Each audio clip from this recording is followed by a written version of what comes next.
Oof. Oof. We doing it. What up, Arianthe? Hello, hello. Oh my goodness. How is everybody today? I'm having a good day, actually. Heck yeah. I'm waiting for the cable guy, so if the cable guy gets here, I'm gonna have to bounce. No worries. Hey, I hate having to wait on fools. Mm-hmm. That's the worst. They give you such a ridiculous window. They're like, they can be there anytime between 8 and 5. It's always 8 and 5, and they give you like a rough estimate between business days sometimes. I hate that. What it's like. And then they show up at 6:30. Oh, yes. Oof. He shows up at 6:30 and I'm gonna be pissed. I've had that happen one time, and the guy had like the best excuse. Like, it was one of those like, oh shit, yeah, okay, well. Right, yeah. I guess sorry. It would depend on the excuse. I felt too, like I was just pissy, terse, and it was like, yeah, I think you could tell. He was like, I get it. I'm here after 5. But like his cavalier attitude. So hopefully, if there is a dude that shows up late, he at least is chill about it. Always makes things nicer. His name is William. So if he doesn't show up with a good attitude and he's late, I'm gonna call him Bill. I'm gonna call you Bill. Bill Dubs. I've been really endeared to William Shatner lately. So like, Lux has become a Trekker proper.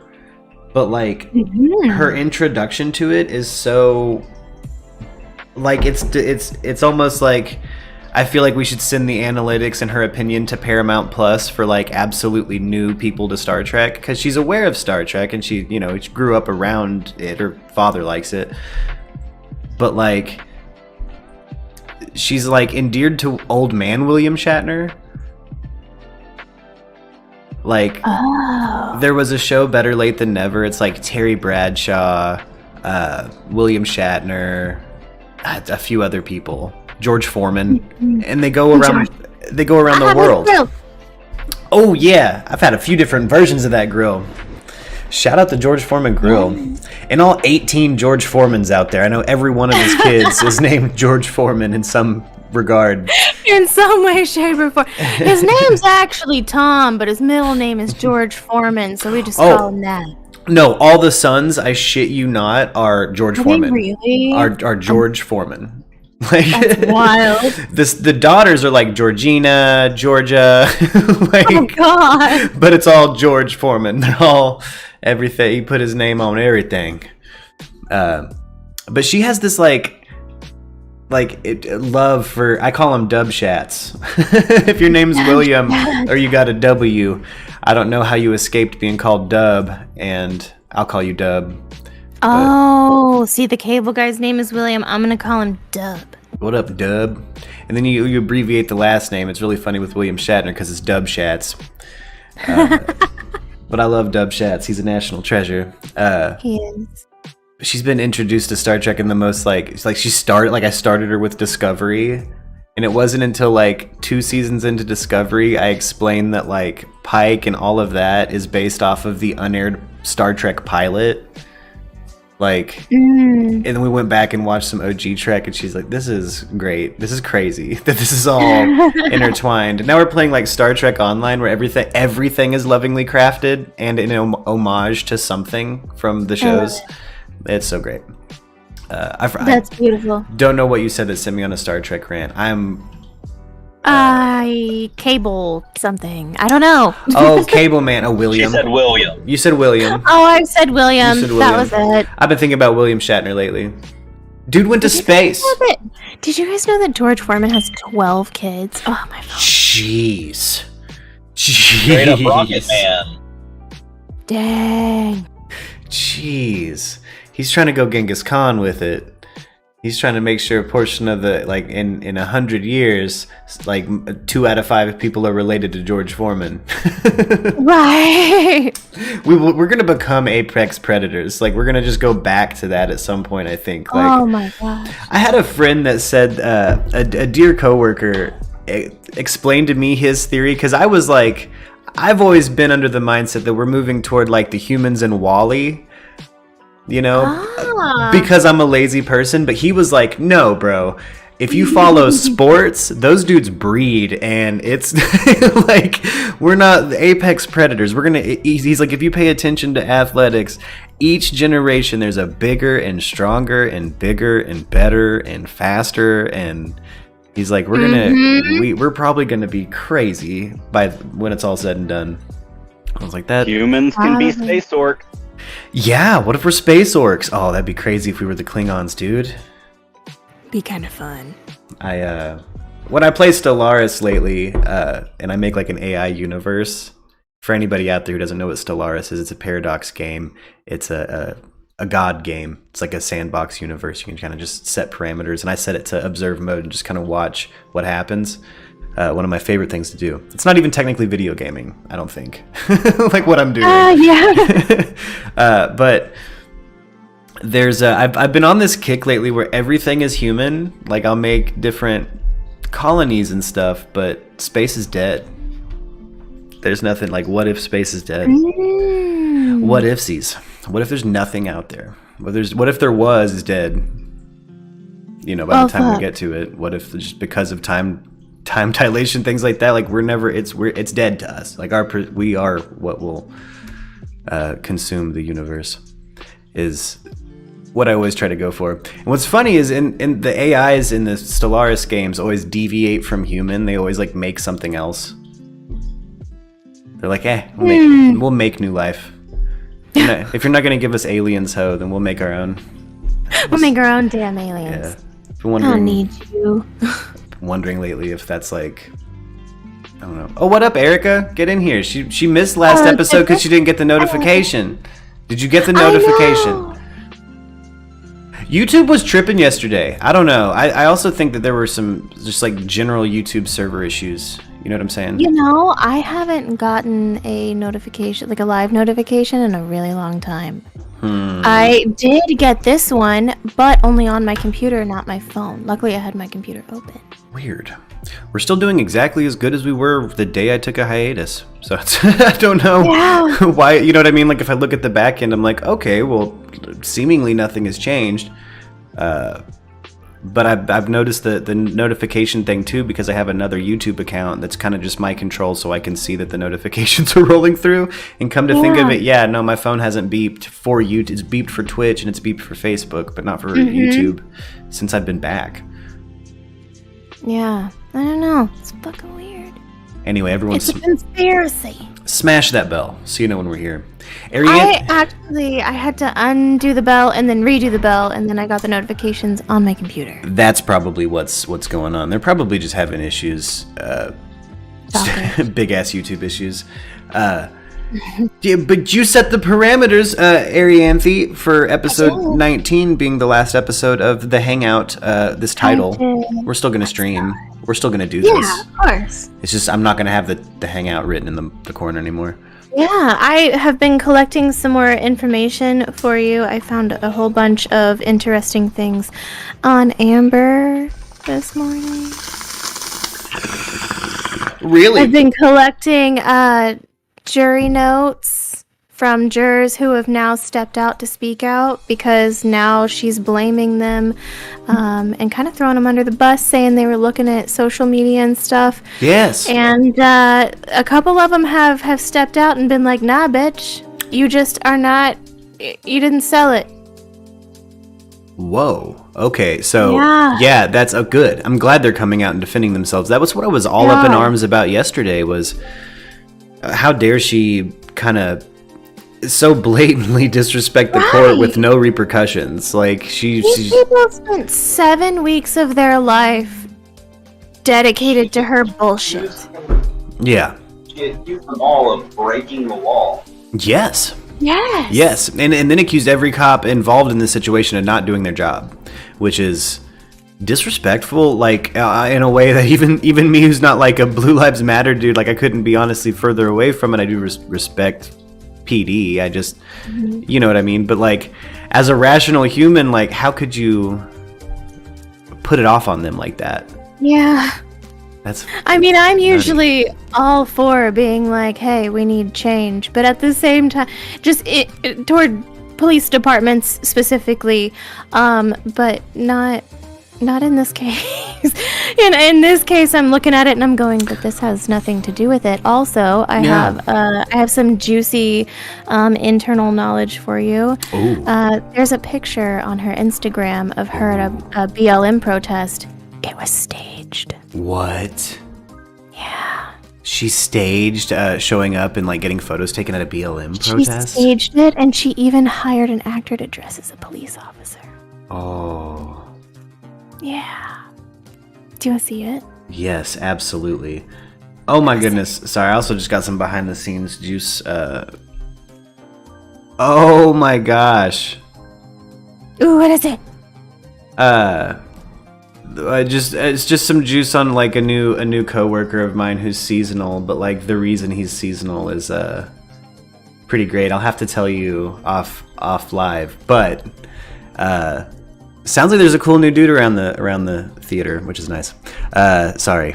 Yeah. A cool distraction, but an interesting story I'll have to tell you. Because I'm bumping into types that are kind of like the types I would know when I was working in Northern California, if you know what I'm saying. Yeah, hold on 1 second. I'm getting a call and I don't know who it is. Maybe it's a cable guy and he's lost. The Amber Heard, boy, faking a Black Lives Matter I mean, look, this is I wonder if that happened before or after Kendall Jenner was trying to break up the riots with a Pepsi.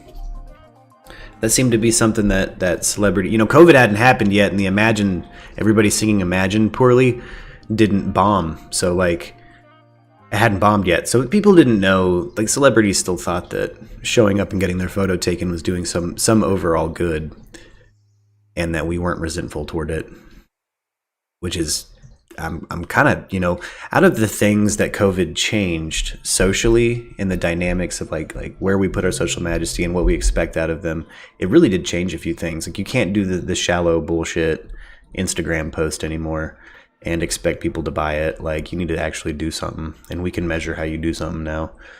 It's as transparent as possible, and information travels faster than ever and faster every day.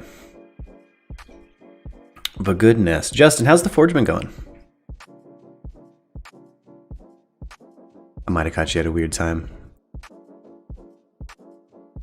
when I asked that, but I got your message about a potential collab, and I bring it up on the stream because I'm pretty excited about it. I've been considering shelving the Merc record I'm working on and just moving on to a new record, because I think it might, in the end of the day, be faster to get a newer record out than this old one I've been working on. It's also just painful to go back through the emotions of when I recorded it and what I was going through. I think I just got to shelve it for a while and move on to something else for a bit. Nothing wrong with kind of just keeping some songs for myself. Nothing wrong with that. I'll cut a riff's throat. And I keep going through some of my material, and I'm like, man, I just want to cut this whole song's throat and move on. In YouTube algorithm, when I say cut a riff's throat, I'm not talking about a literal person. I'm talking about something I've created. I just want to throw it in the recycling bin. So check that manually. Sorry, can you guys tell the algorithm loves to yellow us? Which is, I smoke on here. I get it. But I had a the second. Oh, sorry, most of that kind of sounded like R2D2. What was that? Ooh, see, I see you lighting up. Catch most of what you said, but I'm just not able to get to the phone easily right now. Oh, got you. No worries. What up, Erica? Hey, she got to figure out that push to talk, though, I think. You muted. I see you muted. There she is. What up, Erica? How's your kids? How's your mans? Tell them all I said hello. Oh. But yeah, Erica, you missed kind of an eventful day yesterday, I guess. Goodness gracious. Good night. I got the cable guy on the way. Derek called me. He wore the wrong shoes to work. So he's like, what do I do?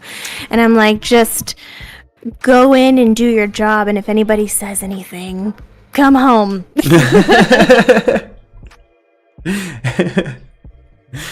I was like, well, I don't want to get in trouble. And I'm like, well, shit happens. Yeah. That, you won't maybe explain it before he bounces? Is that what you're saying? Like maybe he should. No, I was like, just don't fucking say anything. And if anybody notices, then say, oh my gosh, it was an accident. He's like 3 minutes down the road from an academy. If you need to, run down there, grab a cheap pair, and just take him back tomorrow. Yes. And he was like, that seems shady, but okay. And I'm like, just do it. Ride or die. Ooh, Eric, I see you lighting up. I don't hear you. I don't hear her, but I see her. You ever have that, like, before somebody gets to your house rush where you're like, is my house clean? Does it smell weird in here? I have dogs, you know? We don't have... I'm like running around doing that.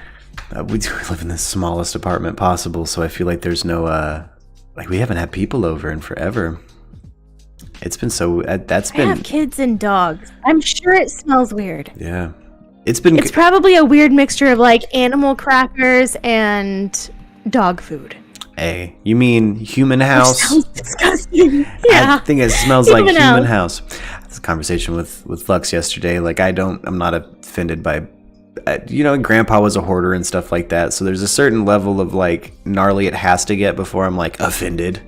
And that can be a problem of mine, where it's like, the smell of humans doesn't bother me. Smelly humans with the animals and the stuff, the foods.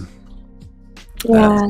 But I mean, my dogs are outside most of the time, but I know when they come, because I even tell them, like, you stink. Oof. You smell bad. And so I wash them, and I'm like, oh, you smell worse. Since it's just the two of us in this apartment most of the time, the trash doesn't fill up that fast all the time. Oh, and that's led to some smells that are like, what the hell is happening? What is happening in here? Oh, it's in the can. What died? I'm taking this out. I don't care if it's half full. Bring all the trash possible. Bring it here.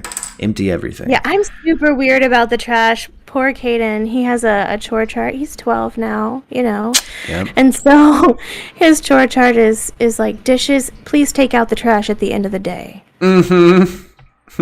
And he's like, Mom, it's not even full. And I'm like, I don't care. I don't want it to smell. Yep. Take it out. It's got to go out. Besides, if you want your allowance this week, you're going to take it out. Yeah. We got to, what are we going to put on the chart, bro? You got to put that you did it. Right. You can't be lying because it's a trash can. They'll know. Yeah. Man, I had the weirdest employee, young kid that would just...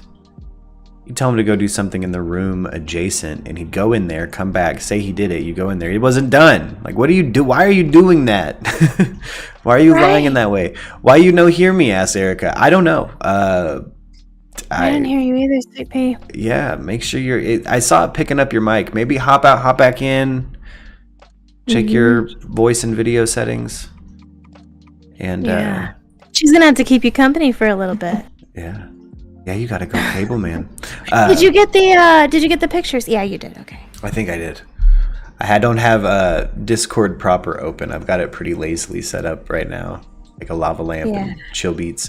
But I guess we should check out the news today. Has anything happened today? Anything crazy?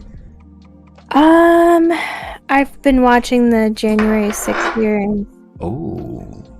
It's so much worse than I thought it was.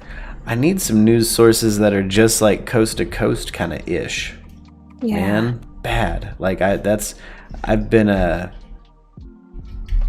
it's not that I've been back on a coast to coast kick. It's just been showing up on my YouTube algorithm a lot. Haven't been listening to coast to coast, but I'm about to. I miss it. I miss it really bad. If it wasn't Nori, I'd probably already be in there. Yeah. But man, they've had some topics lately that are like, ooh, that's interesting.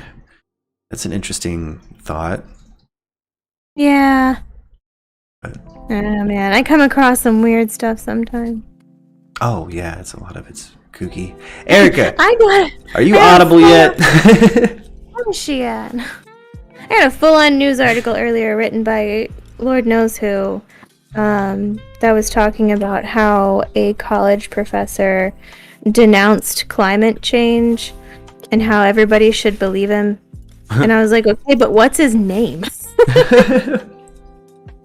And at no point in the article did they tell me his name. And I was like, Like, thanks. Yeah. Yeah. What up, Debbie? What up, Debbie? Oh. Guys, it's summertime. It's so hot here. It's hot here too. I love it. Oh. Reset your Discord, babe. Is that Wahoo? Is that... I said it like Mario, just so you know. Discord isn't detecting a voice. Wahoo! Oh, You guys, the new Dragon Ball movie comes out August 19th. I Is just thought it- everyone should know that. Isn't it Gohan-centric as hell? It is Gohan and Pan centric, yeah. I'm so excited. Me too. We've needed more Gohan. Mhm. I think I speak for Especially everybody. after what they fucking did to him. Yeah. I think I speak for everybody when I say that we didn't necessarily want the Gohan we got in Super so far, but now we're there. Now we're back. Now we're. Yes. I mean, it's a I'm spiritual. excited to see more Piccolo. I'm excited to see better Gohan. Yeah. I'm excited to see Pan. She's so cute. It's. Oh, it's a Luigi Wahoo. Is it Luigi that Wahoos? Or do they have different Wahoos? I forget. You'd have to ask my kids. Yeah, or is it? Are they both just kind of Wahoo? Yeah. My kids do Mario impressions quite a bit. What brought up the Dragon Ball thing is the man who voices Mario is in the new Dragon Ball. Oh, what? Yes. Doing what? Is he the big bad? He is a bad. Okay, that's cool as hell. I love it when he gets to do his kind of mean voice. You know what I mean? Yeah. What's his name? Dude, the voice Mario does a lot of shit. The voice of everything. Voice of half the characters in my head when I read them. You know what I mean? like one of those dudes. I forget his name. The modern Mel Blanc. Debbie says 24C here, 32C tomorrow. What does that mean? I'm confused. It's Charles Martinet, by the way. It's Charles Martinet. Yes. Yeah. Thank you. I got you. Yeah, I could even see his face in my head, but I couldn't tell you his name. I was like, oh shit. I've met him many times, and he's a doll. I bet he's sweet. You gotta be when you have the chillest job on planet Earth. Right? Like, to be a voice actor. I envy you. I envy the gigs you get too. Like, that seems so, even when it's hard work, like, worth it. Like, worth it hard work. Like, yeah, absolutely. Yeah, 24C, it's 75 there. Celsius. Oh geez, sorry. I don't no comprende. Shit. No comprende. It's Fahrenheit over here. We had to be different. We had to be. We're taught Celsius, I suppose. For a second. But then everyone's like, but fuck all that, America. Well, even in chemistry it only goes so far until they're just like, all right, set it to they just tell you in Fahrenheit, like what if you got to heat something up, like. Yeah, it's really weird. But yeah, I guess I'd be so messed up if I went to the UK, honestly. Meters and kilometers, and I'd be so ass backwards. Boy, the metric system. We tried to embrace it as a nation, and just we're too stupid to be cool with it. Everything's so confusing. Yeah, American Standard. You're too logical for that logical of a system. Yeah. It's we can't handle it. Now I'm still trying to understand stone. I forget how many pounds is like when somebody's shorthanding saying stone. Is like it for a weight. 14? Is it? Yeah, it's something like that. I think it's 14. But that confuses the hell out of me when somebody says like a higher number and says stone afterward. I'm like, so wait, that's what? That's a lot. That's what times what for me? I'm American. We're pretty, I don't know. I mean, you can't mess with that, some of that European architecture though. So the math is the math. We just had to be different. Oh man, did you see the TikTok of the guy who was like trying to explain measuring his wang? No. He was like, look, you girls may not know this, but it's a secret on every ruler. If you want the correct measurement for the dude's wang, you got to go over here where it says CM. That stands for correct measurement. On the other side, that's IN. That's incorrect measurement. Don't go off of that. That's unrealistic as hell. Don't worry about it. But yeah, see right here. Oh, that's good. 12. Oh, fucking hilarious. That's fantastic. Oh, yeah, but I have no plan for today. Wasn't expecting to not really have anything going on. So I mean, I'm more than free. I could attempt to throw shit at you in the next 10 minutes, which is supposedly when the cable guy's going to be. We'll see about that. He's underestimating any twists and turns and stoplights. I'm kidding. Yeah. I mean, it'll probably be 10 minutes. Let's see what happened today. You want to go entertainment news? Ooh, yeah. Tom Hanks cussed at people. Tom? He got mad at him, told him to back the fuck off. That's suppressive person behavior. Yeah. That's SP stuff. What's he externalizing like that for? I mean, I have Tom Hanks' opinions. Yeah, I think any questions that are Scientology geared that I might have for him might already get forced at him by the church. So, damn. Yeah. See, now when a Scientologist does something kooky in the news, I'm like, are they gonna get tied up for this? You know, I know they have like their weird trailer where they yell at people. You know what I mean?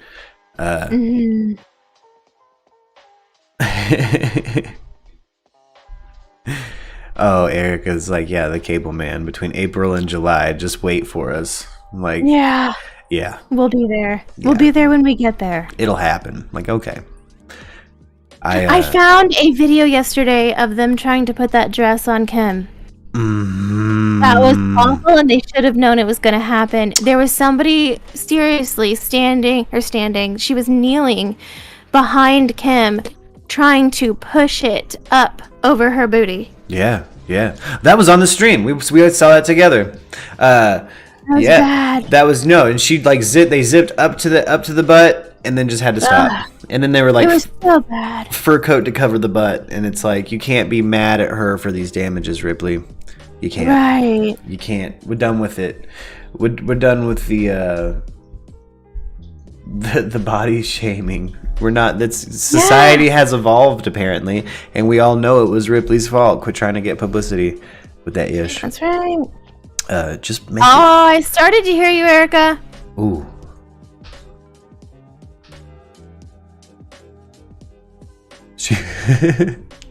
Well, she's like, well,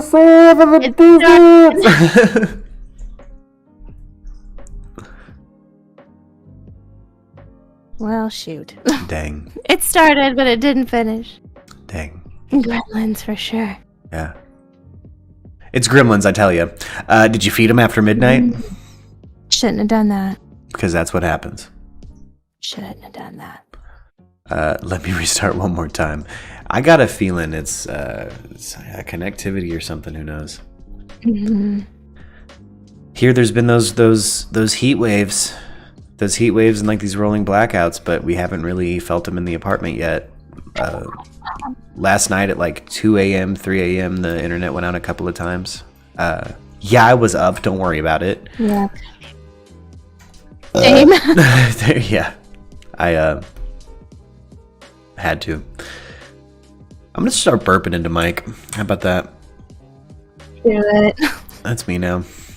I have a friend, and every time we text each other, I always tell her, if you burp into the microphone while you're trying to tell me something in voice chat, you're not allowed to change it. You gotta let it flow. It's natural. It's gotta happen. And she's like, what the fuck ever? Better out than in. I wish. I kind of heard Erica. Oh, here she is. Is there anybody out there? There it is. I can hear you now. There it is. How are you doing today? How the children's? Well, there it is. How the family? Well, there it is. How the hers? Good. I've been crazy busy, like field day and 5th grade graduation and carnival and you name it. Hey, I remember field day, boy. Hey, you might throw an egg at a friend. You gonna get heat stroke. You might get sunburnt. You might watch your gym coach fall on some water he didn't realize was puddled up in the playground. Oh boy. Hey, I remember field day. Hot Capri Sun. Got some orange slices, boy. Oh yeah. Ooh, The orange slices, they still do that. Ooh, Some toasty orange slices. We had Arianthe. I don't know if it was like this. I don't know. I don't think we went to the same elementary school, but I don't think so. I think we did for a hot second when we were really little. But... yeah, for like 3 years in a row, my elementary school's field days were Star Wars themed, and oh shoot! Even by the 3rd year, we were kind of like, "We gonna do another theme, guys?" Funny you mentioned Star Wars because I woke up today and I was like, I'm in a Star Wars mood, and I literally have Princess Leia buns in my hair. I have a new episode of Obi-Wan Kenobi to watch. Got a new episode of the Kardashians to watch. Oh, the Kardashians is so good. I watched that this morning before I headed out for my adventures. It's so good, and I just want to say, Kim is a really good sister. That's all I have to say.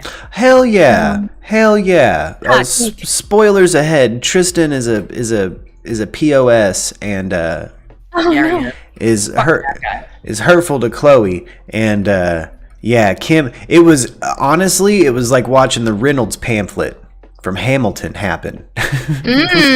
Like, you want to watch a man ruin his own life?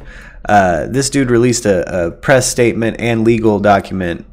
Just copping to having another kid and stating the date of intercourse with the woman. And it happened to be on his birthday after a party that Chloe threw for him. Like the 3rd or 4th fucking time that he's cheated on her. Like, I don't understand why guys do her so wrong. Like, I don't understand it at all. I just don't. She's cool as hell. She's hilarious. She's worth a lot, and I don't. That though. Yeah, it does. I don't understand it.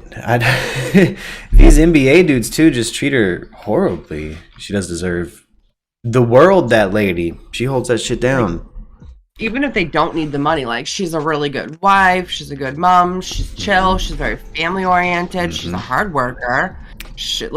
I don't get it unless there's something that we don't know, like some secret, like she has a dick or something. Like, I don't even know. Dude. Like, she just don't get it. She's made no secret that she's got not just a pussy, but a bigger pussy than the rest of her sisters in this newest season of the Kardashians. So, I believe her. I think that maybe I don't know. I don't think there's anything behind closed doors. I think she's attracted to a type. And I think that type isn't a faithful type. I think that maybe she's, real talk. And maybe she's got that issue that some girls have, which is I can fix him, I can change him, he'll settle down for me. Oh yes. And or she just says, or she's like me, and she just trusts people right off the get-go unless they give you a reason not to, and she just picks shitty people. Yeah. That's fair. Yeah, and I got a feeling too, a lot of these, like, the men that have done her wrong, like, they approached her first. You know what I mean? Like Sure. at a party or something like that. Oh, yeah. It's always something like it's got to feel that much worse for her in that regard, where it's like, bitch, you chased me. It's like, you know, like she does kind of give the vibe like you either get, you know, involved with me or you don't. Like, you know, she does seem like she does have her own like legit boundary. Like it seems like she's grown. Like she only had like 5 or 6 boyfriends entirely. Yeah. Like real one. You know, not counting kid ones, but okay, conspiracy theory time, Mark. Yes. Scott Disick secretly wants to bang Chloe, yes or no? Ooh, no, I think he's just, no, I don't. I think he remembers them all as sisters genuinely. I think he's just, it's at that level of friendship though, because they've been models and, you know, like he's been to crazy parties with them and stuff. And he understands that a big part of their appeal is their ass and stuff. Like, I think he's just like that. I think he would, given the drunken opportunity, probably. You know what I mean? But I don't think it's something he's actively... I think when he says things that seem flirty with her, that's just him. You know what I mean? It's not even that, though. It's like a vibe I get. Like, it's like 10% I think he secretly does, but he knows there's no way in fucking hell. Yeah. Yeah. It does seem a little more brotherly with Kim. Chloe is the closest, it seems, yeah. Well, actually, he's closest with Kendall. Yeah, and that's always been creepy to me. Like, well, whatever. Wasn't he just dating like a Real Housewives, like really young daughter? Yeah, or something. Yeah, he normally goes for. Like, what are you doing, honey bunny? You got nothing in common. Yeah, he addresses it there, and I think it's because he's, you know, obviously hiding some insecurities, stuff like that, and your taste should grow with you. I don't know why it does, like, you know what I mean? Like, I don't understand how he still wants to hang out with teenagers. I mean, I don't see teenagers and I'm like, oh, they're attractive. Like, I don't understand that. I mean, even if you did, at the end of the day, I mean, were you going to hang out in a room with a teenager? Well, what could you possibly have in common with that person? Like, You know I what understand mean? more like maybe like a 60-year-old dude wanting a 30-year-old woman. Yeah. Like, I can kind of understand that. Yeah. Which a lot of people can't, but I kind of can. Oh, yeah. Oh, my sisters as teens brought around a bunch of, or didn't bring around, would sneak around to go see, like, you know, a few different fucking, like, older losers. Like, it's always, like, a loser-ass dude that nobody their age would fuck with them. You know, like... Yeah. That ran kind of rampant in our high school. All of a sudden, people are like, my boyfriend's 26. And I'm like, you're 16. He's a predator. And and he can barely function as a freshman in high school. Or, you know what I mean? Like, he's 22 still in high school, like, and you're in junior high or whatever. Like, it got ridiculous. Like, there were a bunch of predacious older types around our school. Looking back in high school, when I was 16, I had a 22-year-old boyfriend. No, he's a predator. He was a loser too, huh? My mother loved him, like, wanted me to marry him. I thought it was cool because he could buy us alcohol and all this, that, and the other thing. Sure. Yeah. But, like... Why didn't he have friends his own age? You know, like, what? That's always my question is, like, well, then are you not... You must be weird. It's, like, my thing. Like, why you want to fucking hang out with teenagers in your 20s? I don't even know. Like, I don't even know. His parents did not like it, though. They were very strict Catholic people. They did not like it one bit. Hell yeah. Oh, that makes some sense. Yeah, that does actually kind of... Kind of check out. Thank you for saying that, Ariane. That does kind of... Sorry, I'll take the heat from it. That kind of checks out. Yeah. It just popped into my head, like, I forgot all about that. Yeah. Yeah. I remember, like, wanting to be with my peers more than him, even so much so that, like, I promised him we'd go to prom or whatever, and then I had already broken up with him, had a different boyfriend, and he still made me take him to prom, like, What 2 the years. fuck? Oh, yeah. Got the picture to prove it. I'm gonna send you the picture right now. That's spooky. I just posted an article in the text chat. Ooh. I'm into it. We bust this Discord open. Should I post the picture? Apparently, the Satanic Temple in Salem was attacked by an arsonist. Yes. Mm-hmm. Yes. There's been Why didn't I bring that up? Yes. crimes against Satan. I co-founded the Satanic Temple. After the arson attack on our HQ, I want to clarify what we stand for. While the temple has active local congregations worldwide, we are best known for efforts to litigate in defense of our equal religious rights in the United States, including after-school Satan clubs and rallies for reproductive freedom. Fuck yeah, man. Believe what you want. Register. I don't want to register for the Independent. I'll try later. No, don't do it. Thank you, baby. Last Friday night, June 10th, the Satanic Temple's religious headquarters in Salem, Massachusetts was set ablaze by an arsonist wearing a t-shirt with the word God printed in bold across the front. He's just repping God. What is... That's some Old Testament shit right there. That's crazy as hell. He's like, yo... God is my dad, I am my dad, isn't that rad? God. He got caught because he came back to the scene of the crime. Yes, he left Still when in he the came same back. clothes. Oh my gosh. This is insane. Yeah, the perpetrator was arrested even as the flames were being doused by firefighters, having wandered around the block and backed in an attempt to watch the destruction as it unfolded. Security camera footage had, at that point, already been shown to law enforcement, helping them to identify the arsonist at the scene. So they saw the tape of the guy, and they're like, man, Oh, there he is. I can't wait to catch him. They look up from the screen, I'll be damned. You're crazy as all hell. Didn't the cops leave? Didn't they leave after? Oh yeah, I think. Well, I mean, I'm sure they were. I guess it was an HQ thing, and then the firefighters were still there dousing flames and saw him. Is kind of how it's I'm implied trying to here. remember exactly how this story went. I know it was something crazy. Yeah. Just something absolutely ridiculous. Oh my gosh, Erica, you are so cute at 16, just as cute as you are now. Look at that. Yo, but check out.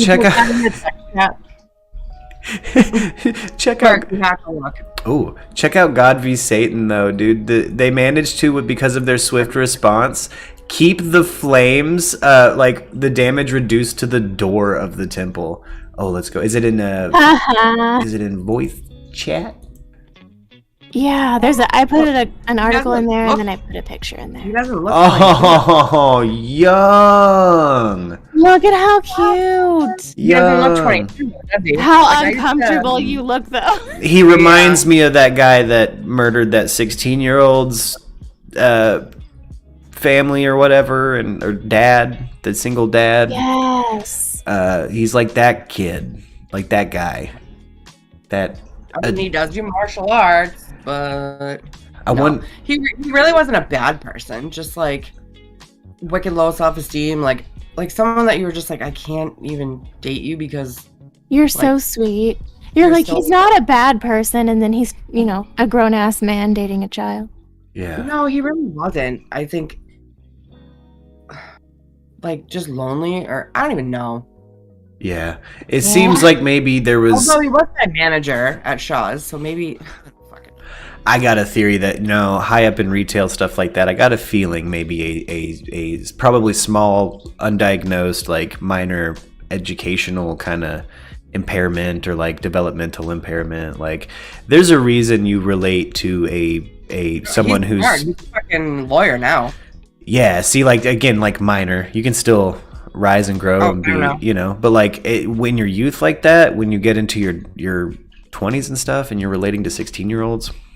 Like that's like that speaks to a level of like, if by I don't know, impairment being I don't know, like not necessarily like why my parents were okay with it and his weren't. I was like, it should be reversed, shouldn't it, or something? Or, I don't know. yeah. Go ahead. I'm sorry. Oh no, you're good. I again, like, can't help but like see a commonality between multiple people who were dating girls in high school that are older and out of high school. Like, the last thing I wanted to do when I hit my 20s was hang out with a teenager, honestly. Like, I don't understand I just don't get it. Like, once you hit 21 in particular, it's like, why would you want a bunch of like a liability around? There's no way you relate to. I don't know. I seem to jive with boomers anyway, so maybe I'm just like, the company I keep's always been, I don't know, my age or older, I guess. I've never really. Is she still there? I don't know. We don't even have to talk about this. Oh, you're good. Not. Well, the Satanic Temple, God v. Satan, Satan won recently, which is interesting. Let's see here. Due to the swift response, damage was isolated to the front door and porch of this Satanic Temple.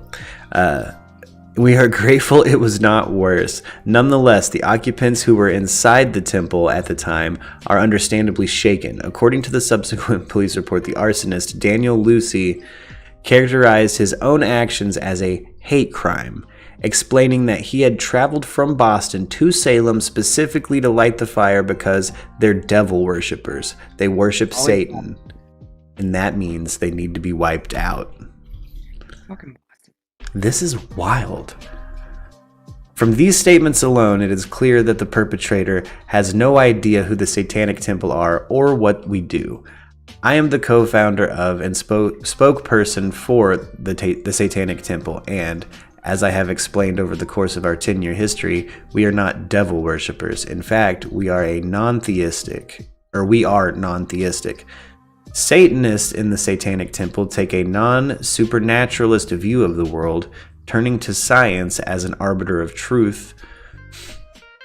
To us, Satan is literally a metaphor for rebellion against tyranny, and the symbols and rituals of Satanism, as well as our central tenets that sanctify personal sovereignty, reason, and compassion, give context and meaning to our worldwide community, now numbering over 700,000 registered members. So they're growing in number, the Satanic Temple, and I gotta say here, that's their mission statement. There's no deification, there's no rituals to do, you know what I mean? Like, it sounds like it's genuinely just people kind of doing their thing. It just sounds like a non-theist group of people who kind of want theistic, they want to still hold that place. They still want that situation. There's nothing wrong. Like, you have to do something with that energy, right? We've been evolved almost to worship and have our time in temple. So it seems like these aren't devil worshippers per se. They're almost like Vulcans, logical people who put their worship in a place and give it its own space and exercise the freedoms you're given when you have that in your life. And look, I had nothing wrong with it. Like, nothing. Definitely don't try to burn the Satanic Temple down. It's crazy. It's crazy. Let's check this out. Let's hop over to entertainment news, gang. Yes. Oh, we can talk about Eminem. Did you listen to any of those? I haven't listened to any of the new tracks yet. I've had busy airwaves, so I haven't had the free airspace yet. But it's in the mix. I just respect him because, like, where he had to come from and how hard he had to work to get where he got. So I just respect that. Even if you don't like him, I just respect that, like, blood, sweat, and tears, I guess, what I'm trying to say. Oh, yeah. I mean, there was a period in my life where I was hella tired of hearing Eminem as somebody who wasn't quite the rap fan he is now when I was, like, young. But I've been an Eminem fan for a long time now. Well before 8 Mile, you know what I mean? Like it's talented. I mean, you can't mess Relapse with is his my favorite album. It's like my go-to cleaning the house album. You know, I've dropped off of Eminem when he got a little older. When I was a bad drug addict, when I was still really bad on the opiates, I really fell into the conspiracy that, you know, different celebrities were killed and replaced. And Yeah. Eminem was one of those that I was like, that might be a different dude. The industry might be that gross. But I was out there. I wasn't thinking. I mean, I don't put anything past him. Yeah. But In retrospect, I wasn't thinking right. I wasn't thinking well. But well, if you're like taking a shower or something, Yeah. just throw on his Relapse album and give it a listen. yeah. It's more of like, see, I like it too because it's like storytelling. Like, he starts from like that album for me. It's a whole ass story, kind of like Yeah. Pink Floyd's Wall. Like, I like it. I don't know how to explain it. Well, you know, You know more about music than I do. But yeah, no, he's conceptual. That's what I've always enjoyed about him. Relapse, he does become conceptual again. And Relapse, it's before he kind of entered this. He's gotten older, and so sometimes he hits this like really hardcore, like, you know, and I'm floorboarding in the Porsche with the big doors, and it's like, okay, calm down, hold on, wait. Give me the old Eminem. I don't need the... Sometimes he gets a little... Like, his lyrical style has gotten a little different on some things, but... Relapse is great. His first two records are great. Did you listen to that? The Machine Gun Kelly diss? Yeah, because, like, he had one for him, and then Machine Gun Kelly did one back. I don't necessarily like it, but I love that song. Yeah, that beef track, that diss track was great. Like, when he calls his beard weird. I like that. Both of them was good. Eminem's was good, and Kelly's was good, to be honest. Eminem, I mean, is one of the best battle rappers of all time. There's no... You know, he just comes up with it right out of his head too. Like, what? He's a really good freestyle rapper. There's a few different freestyle rappers, or rappers who are just happen to be gifted with freestyle that are always what I go for. Like, they always stick in my head. Debbie says Tupac was the best. I respect your opinion. I respect your opinion. I do like Tupac Shakur. I'm not the biggest... I like more what he did artistically for hip-hop as than the story he tells. Well, or even his talent as a rapper. You know, he very much comes from this almost evangelical... you know, his mother was a Black Panther, and his rhymes, he has this like... And I'm talking to you, and I'm hoping to you, I'm reaching out to you. Like, it's always very like... kind of preachy and like evangelical, and like there's this he's got his flow and he does his thing. But you know, for me, they always put Tupac against Biggie, and I always go Biggie. Biggie is better than Tupac as a rapper. But I mean, we got big East Coast, yes, West Coast, like, yeah, that became a major beef. And again, it's apples and oranges. I love them both. Like, there's Tupac records that are undeniably great. Like, undeniably great. Massive. I like them for nostalgia, but like, none of their songs ever really spoke to me. Who? Tupac or Biggie, like, it's more nostalgia. Like, is that weird? I mean, no, only because only because it's not maybe how I grew up. Yeah, it's probably why I don't like things like Kings of Leon. Like, it's not necessarily crafted to give you that sensation. Your demographic it's you know, I was always surprised when there's like really emotive or emotional hip hop and younger females are really into it. I've always wondered the appeal, because it's got to be the same kind of rock star appeal for like any kind of emotive music, right? Where like there's a front man and the ladies love the front man. But like for me, things like Tupac and Biggie, they have tracks where I keep them on a playlist. There's emotional resonance because they're kind of speaking to my demographic. Like, this is something comparable you've probably been through, brother. You know what I mean? Like, yeah, I think for me, it's like they're feel good songs, and then I have like for Pink Floyd or like certain bands or artists, like it's just a connection or a feel good song. That's pretty much my two ways I categorize it. I don't know if that's like being ignorant, but oh no, I mean, it's just, well, and you know, emotional connection can kind of come. I don't hold back on genre with like what they make me, because I've had weird, like, I have songs that might be poppy or something that make me remember something or emotional or nostalgic, but that's a me thing. Like, when we're talking about like how the songs are like designed, you know, I don't know. I'm kind of losing my train of thought here. Hold on. Yeah. Here, Andy, what are you doing? I need more tea. She was trying to talk and I done talked over her. What did I do? Were you trying to say something, my love? I don't think so. I think I was just telling my kids to calm down. How's EJ doing? Erica Jr.? Oh, they're so cute. Oh. They're getting so big. Wee babs. I say that. They were born not even a week ago. I'm like, oh, they're so big now. But they get big fast.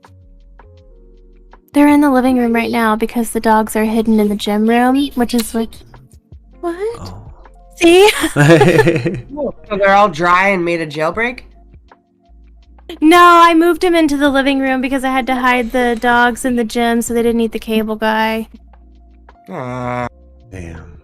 Yeah, they try and do that. Ooh, Kim Kardashian and Pete Davidson joke about their sex life.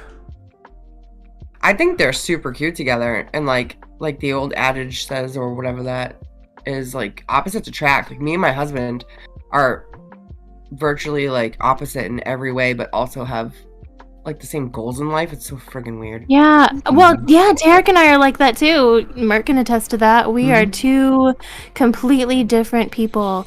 I'm super talkative. He's not. I'm super outgoing. He is not. And he doesn't always appreciate it.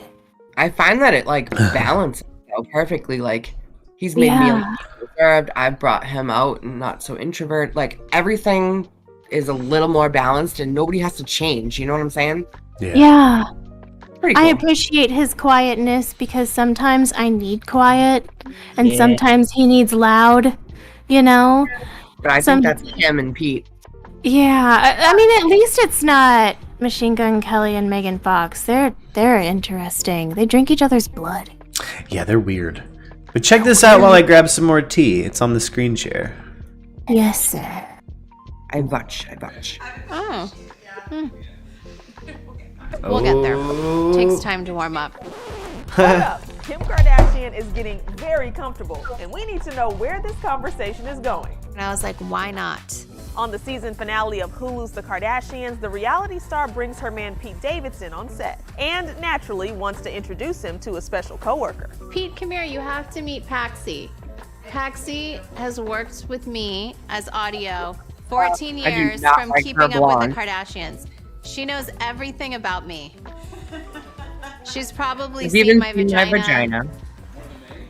Not more than you, but she's probably seen it. Yeah, Kim and Pete go there, and though we can't see him on camera, we hear the comedian loud and clear. She's probably seen my vagina. Not more than you, but she's probably seen it. But it doesn't end there. The Skims founder gets even more racy, poking fun at her past. You know, the sex tape with her ex Ray J that she's been trying to put behind her for years. I cannot get my hair straight today. Just seeing my vagina. But you could look on the internet. That day. I'm just kidding. It comes as no surprise that Kim can deliver a zinger. After all, she boldly went there when she guest hosted Saturday Night Live. When they asked, I was like, you want me to host? Why? I haven't had a movie premiere in a really long time. I mean, actually, I only had that one movie come out and no one told me it was even premiering. And from punchlines to puckering up, we have SNL to thank for Kim and Pete's romance. I mean, I like you just the way you are. Now, are you gonna kiss me or not? I sure am, Jasmine. As Kim explained on the show, their relationship blossomed shortly after. A few days later, I called the producer at SNL and I was like, hey, do you have Pete's number? I text him. I wasn't even thinking like, oh my God, I'm gonna be in a relationship with him. I was She's like, I was just kind of looking for that nookie, dude. DTF. Yeah, she was like, nah, he's just a whole ass mood. just thinking like, heard about this BDE, need to get out there. Like, I need to just like jumpstart my... I heard he's got that slugger, dude. What? Oh, this whole family's hilarious. I was just basically DTF. And they're real. Fast forward to 2022, and they've been together for nearly a year, with things getting more serious. People always say like, oh, he's so funny, and it's like has to do with how funny he is. That's like 4th on my list of why I like him. Earlier this month, the source told ET the pairs had a strong connection since the beginning. And back in April, Kim was candid with ET about their close bond. He's just super genuine.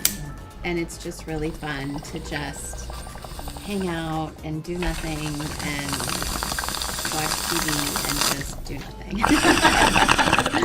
You better not fuck her over. I don't think he has a history of doing that, though, right?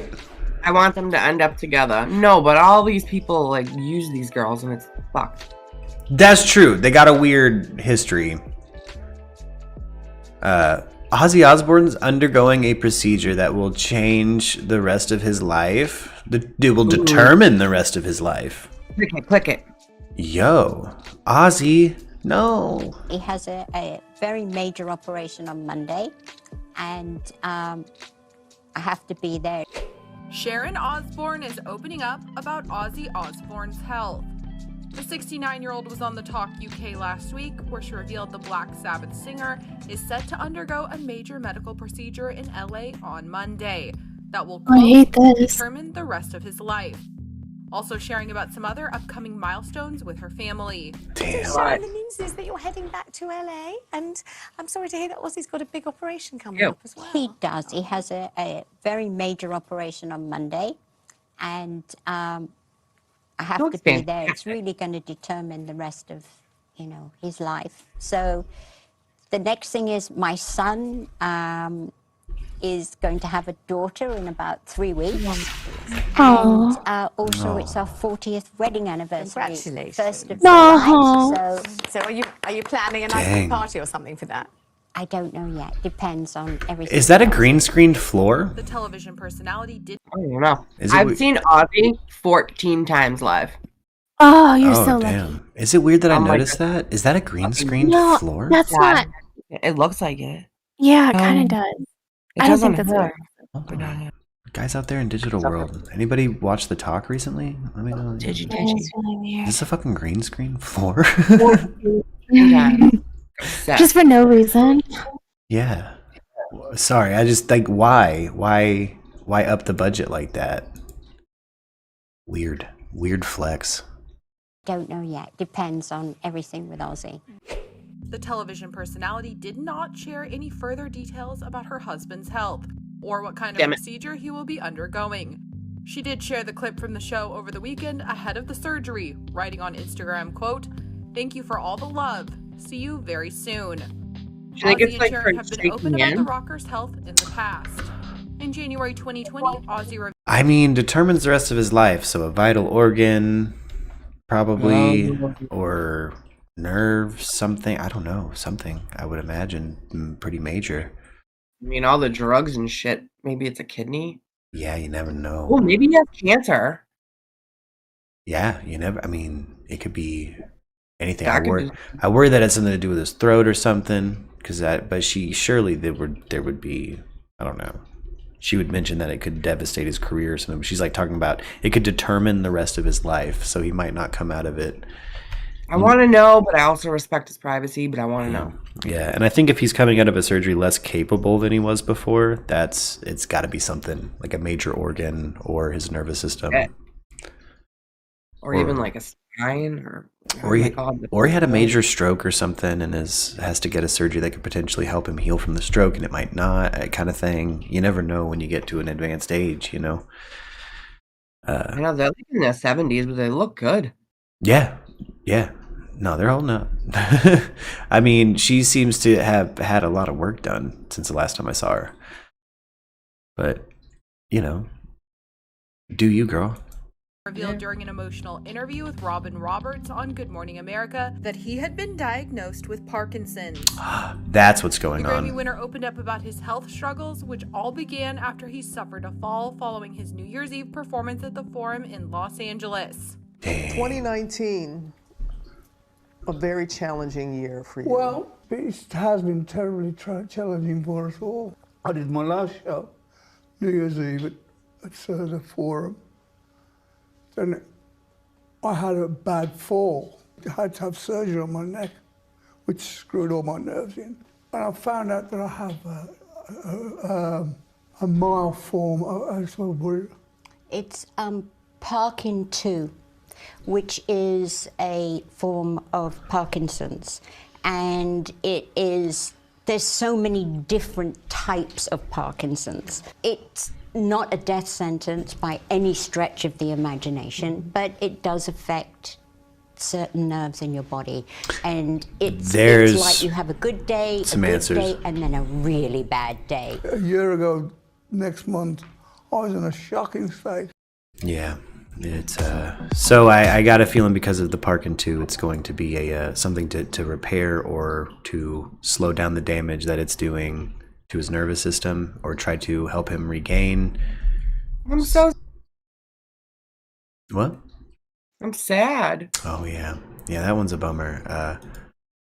Ozzy's one of those that's, I mean, they don't make them like they used to. No, let's be real. He had a good run. He's had a good run.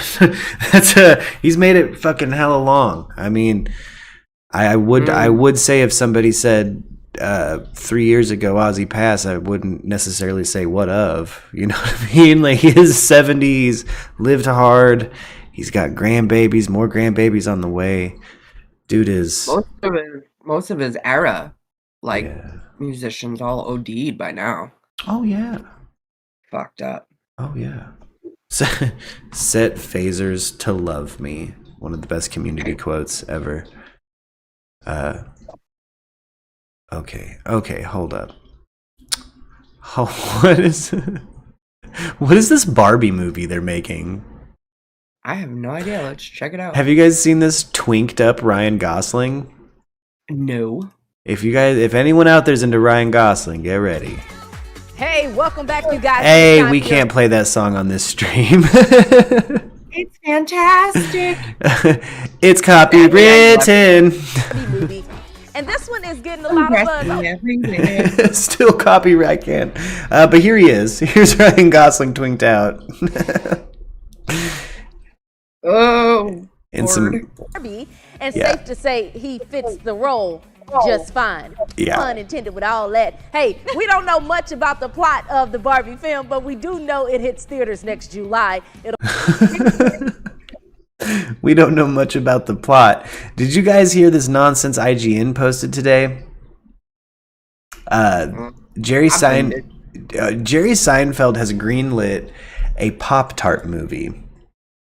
The hell? And a bunch of people have signed on to it. What does that even mean? It is so confusing. Let me see if I can explain. See if we can find any. John Campea covers it. John Campea, please don't copyright strike this. Is our third main topic today. John, I'm just having too much fun on this show, and Man. This next topic will prove to you exactly why. Alan Renshaw says, I just saw an article that said Jerry Seinfeld will produce, star, and direct a movie on Netflix about, wait for it, the creation of Pop-Tarts. Of course he is. I like Pop-Tarts, but this just seems unnecessary. What do you think? There's no context. We don't know if it's going to be a CG movie. We don't know if he's hired people as voice actors or what they're talking. Like, if it's what the hell is happening. But the casting news I saw this morning made it seem like it would be like a live action and CG Pop-Tart movie. Because, it's got what's his name from the Sonic movie, the live action guy. Lord. Yeah. It's maybe it's like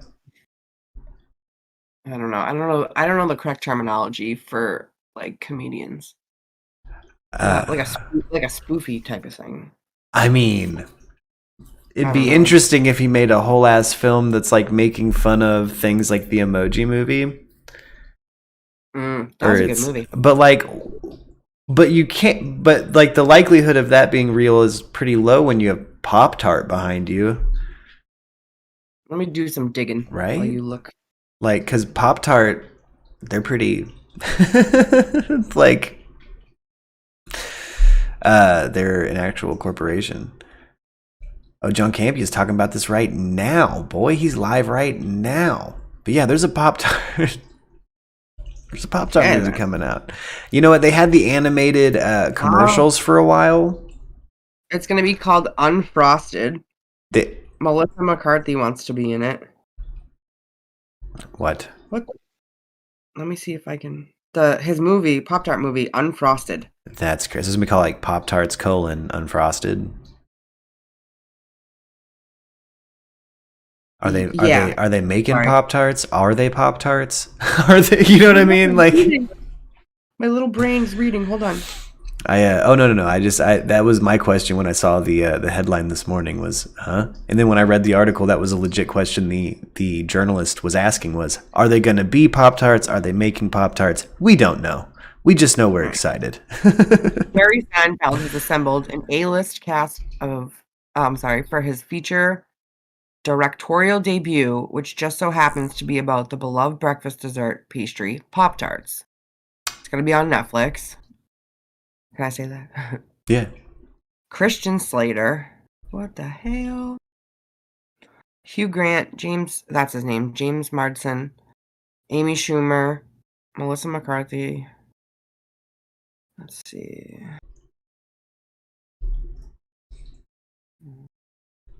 The long line for the project will be set in Michigan in 1963.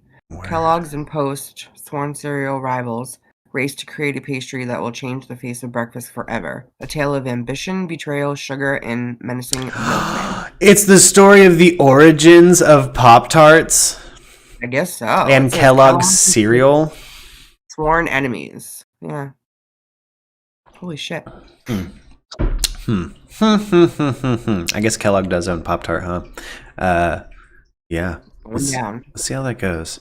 Yo, our boy Nipsey Hussle got gunned down, shot 10 times outside of a clothing store. Murder's on trial right now. Yeah. So 4 hours ago, we have a little bit of a news update. Let's check this out. Nipsey Hussle's marathon store once shone bright, but is now the faded heart of an abandoned strip mall. On March 31st, 2019, security cameras here captured the fatal shooting of the rapper born Ermias Ashkadom. The trial is now underway as prosecutors seek justice for his killing. Mr. Ashkadom was a father, he was a son, he was a brother, he was a successful artist, an entrepreneur. He was beloved in his neighborhood. The prosecutor tells jurors to expect testimony from Brianita Nicholson, a rideshare driver who unwittingly helped the accused killer, Eric Holder, escape. When he gets in the car, she sees two guns. And she starts asking questions. What happened? What happened? Are you okay? Are you hurt? And he just says, drive. And she's hesitating because she wants to know what happens. And eventually he says, drive before I slap you.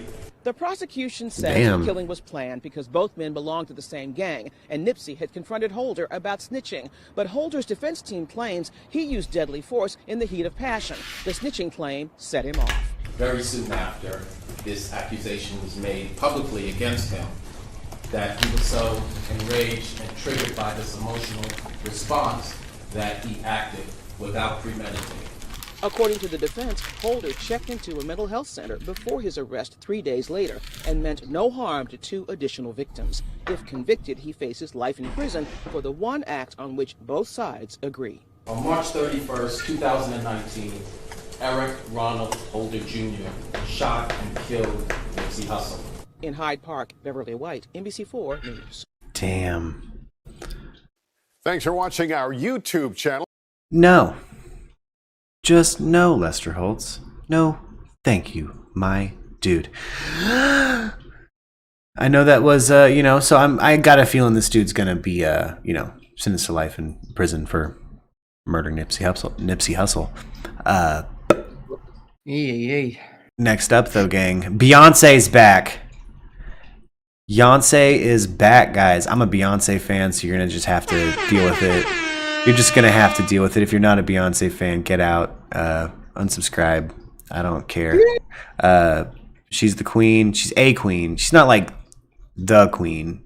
We got, in order, Lux, Elizabeth II, Sade, Erykah Badu. Yay. Well, Erykah Badu and Sade are tied, and then you have Beyonce. So, yeah, Queen Bee. Thank you, Terry. Yeah, shout out, thumbs ups for Beyonce. It's time. Let's check this out. Hopefully that's copywritten probably all to hell. Oof. Let's see what we got. Here we go. Beyonce, you guys, is releasing a new album. She announced it on Tidal, which I know Tidal still exists. Only for Beyonce. I know. Beyonce Renaissance. Mark your calendars, July 29th. She teased this last year, and we thought it was going to be on her birthday. It didn't happen on her birthday. She said she gave all the secrets about music and talking about how it takes her a long time to make music and different albums and how she wants to be part of this new Renaissance coming out. Well, the Renaissance is the album title, July 29th. And what Renaissance coming out though? What's happening? The music industry is probably all being like, she changes. What are we not hearing about? What am I not hearing about? What musical Renaissance? I want in on it. What's going on? I want in too. What? Oh, just that in the chat. What? Does anybody know in the chat what's going on? Oh yeah, it was this musical Renaissance. Is there some kind of new genre magic happen? Who? Yeah. Not a Renaissance unless it's filled with spite music. Justin. Yeah, I'm wondering. We need people paying artists to make songs about their enemies, like what happened in the original Renaissance. Ooh, and that's kind of what but no better form than hip hop for that concept. Hip hop and R&B. That's where diss tracks and songs about your enemy happened in modern music history. We talked about on the stream before the first diss track ever, where they call an artist calls out James Brown by name in a record and says you can keep her like over a girl. I wonder if that's the Renaissance. They're like, no, we're gonna add clavichord to our diss tracks. It's gonna be Beyonce first hard with the whole surprise album thing. Everyone hopped on board. You don't make announcements anymore. You just surprise us on a Friday morning and we wake up to see if an album's out. She now has the date, and now she's also selling merch that we don't know what it is. Just a box for $40. And suddenly, all of us, myself included, I complain about gas every single day. And I'm like, $40 on a Beyonce box. Let's see what it is. Let's spend it. You and I are talking during the break, talking about. I can't tell you the last time I bought a CD because in the box comes with a CD and a shirt. We don't know what the shirt says. It's pose 1, pose 2, pose 3, pose 4. You have to choose one. We don't know which one it is. It's blank. But here I am. Better call Becky with the good hair. So she's gonna sell this record like a makeup kit or something, like an actual box set. She's selling actual merch kits and stuff. Like it's an actual special edition record, if you will. Like that's wild. Do people still have CD players? I mean, I know people surely have CD players around, but I am talking about. I think I might buy this box and just get it at a CD, and I'll just. People are still buying. All of a sudden put a CD in my car, I guess. So. That's true. Cassettes have come back. Vinyl just needs to stay.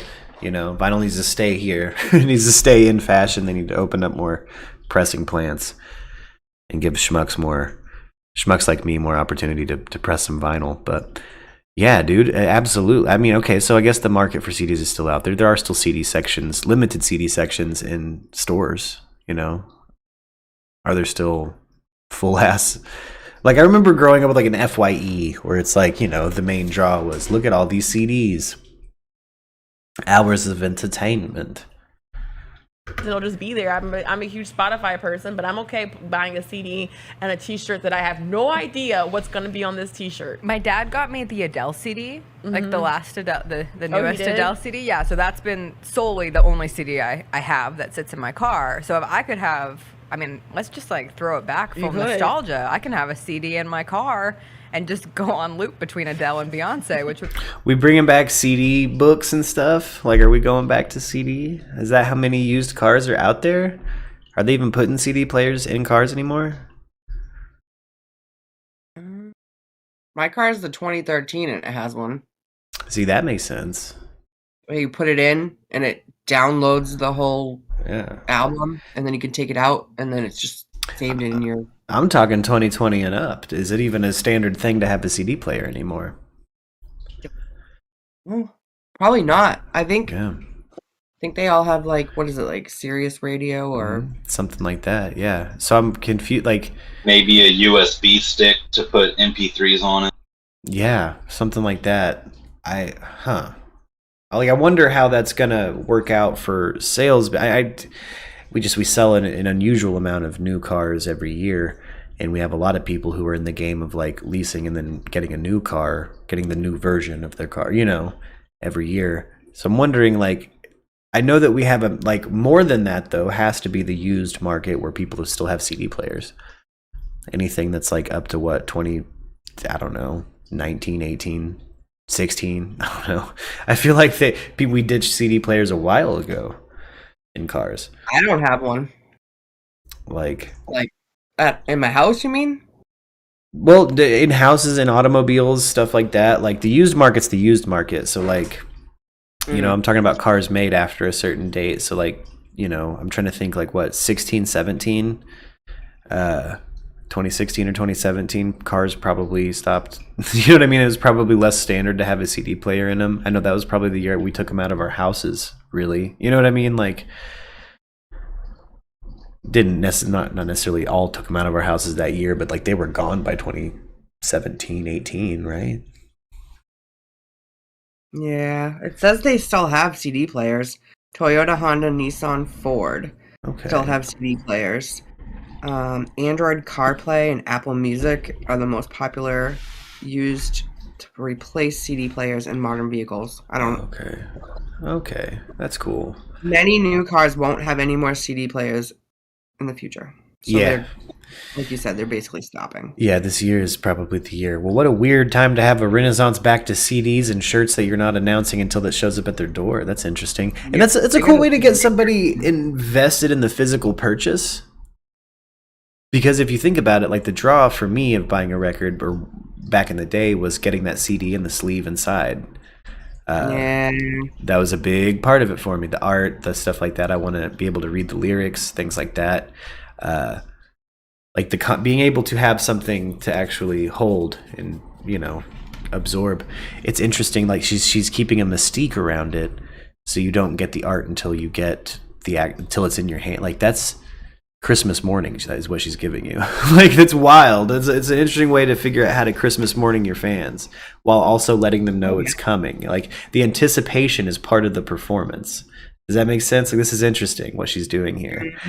So I'm kind of seeing what they mean by Renaissance, I think, in the way of like delivery of a record. But where I would have confusion and where I would like, okay, if you're going to go ahead and go all the way to CD and t-shirt, why not CD, cassette, thumb drive, and t-shirt?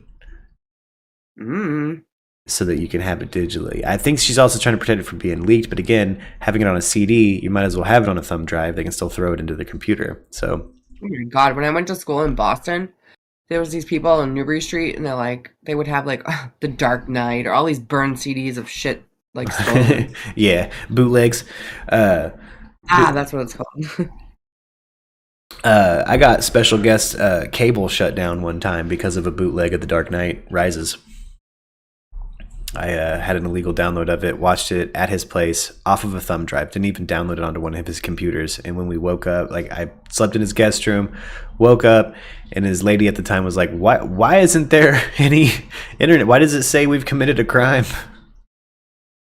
And they called and found out, and then they explained that, it was me with it on my thumb drive and turned their cable back on. But Warner Brothers doesn't play around. Warner Brothers is crazy. It's better to have those things on disc, probably. Like, I do know that those people stay in business for a reason, like the bootleggers out there. And I know that in New York, that's still a thing that you see. Like, hey, man, you want some DVDs? We got all the DVDs. So... I just picture someone like in a trench coat, like opening it, like, what do you want, man? What do you need? And all these like CD. I'm sorry, I have issues.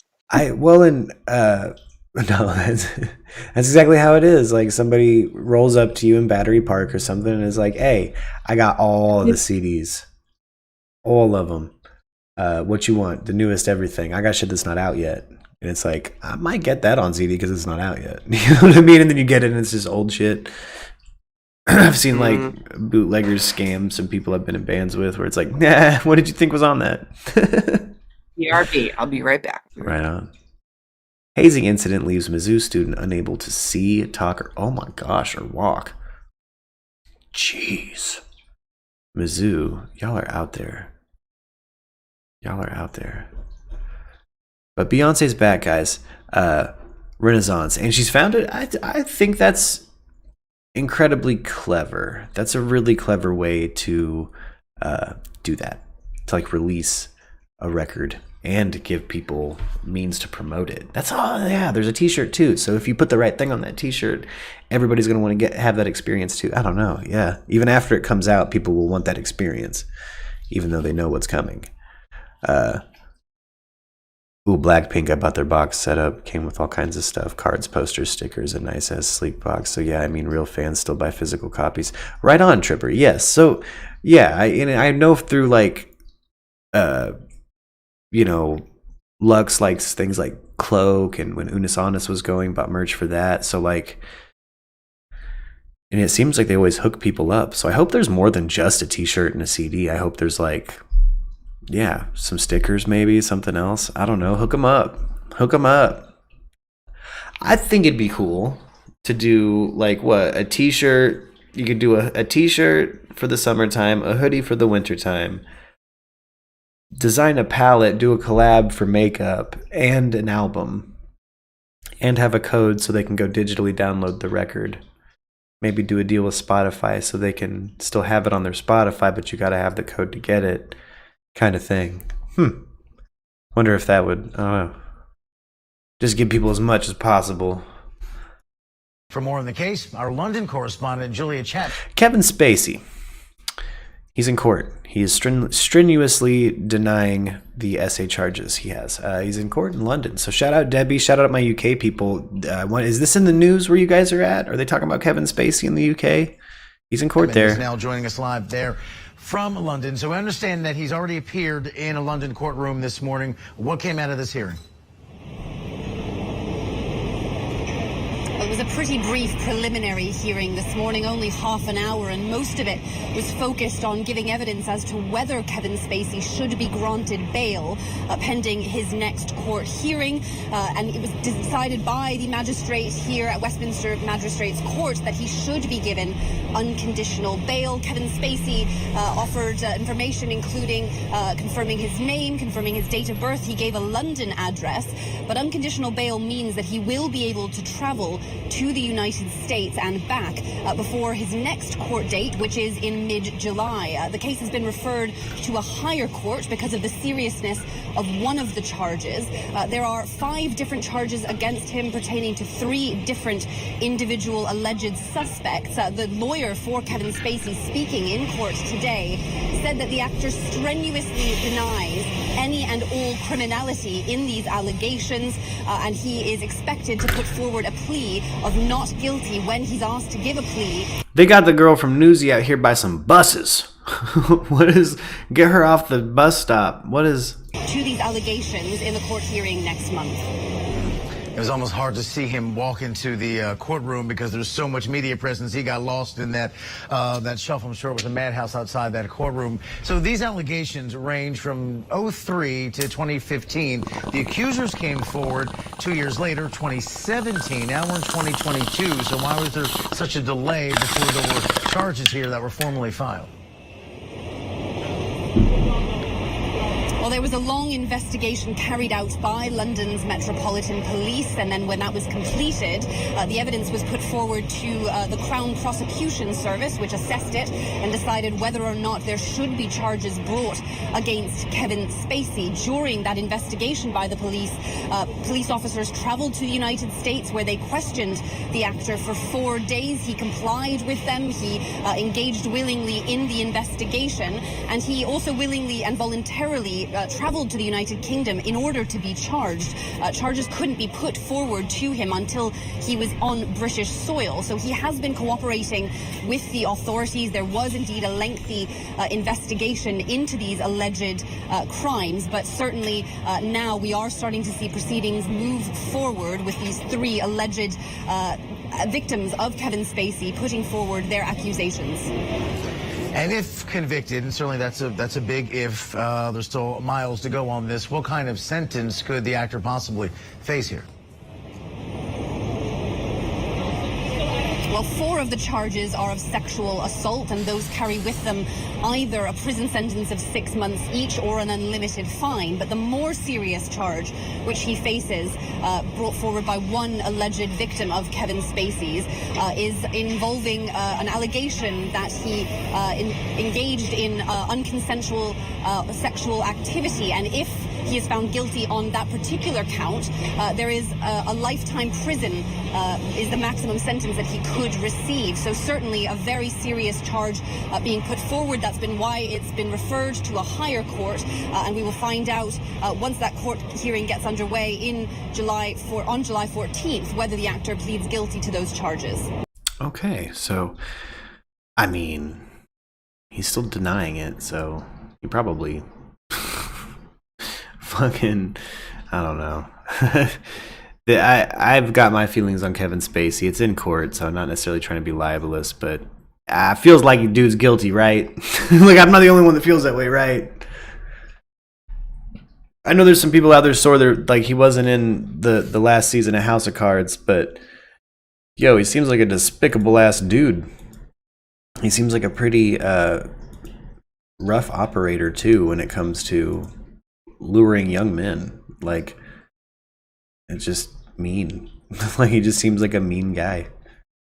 But ugh. All right, before we're done with the news for the day, Trump called Pence a wimp on a heated Jan 6th phone call.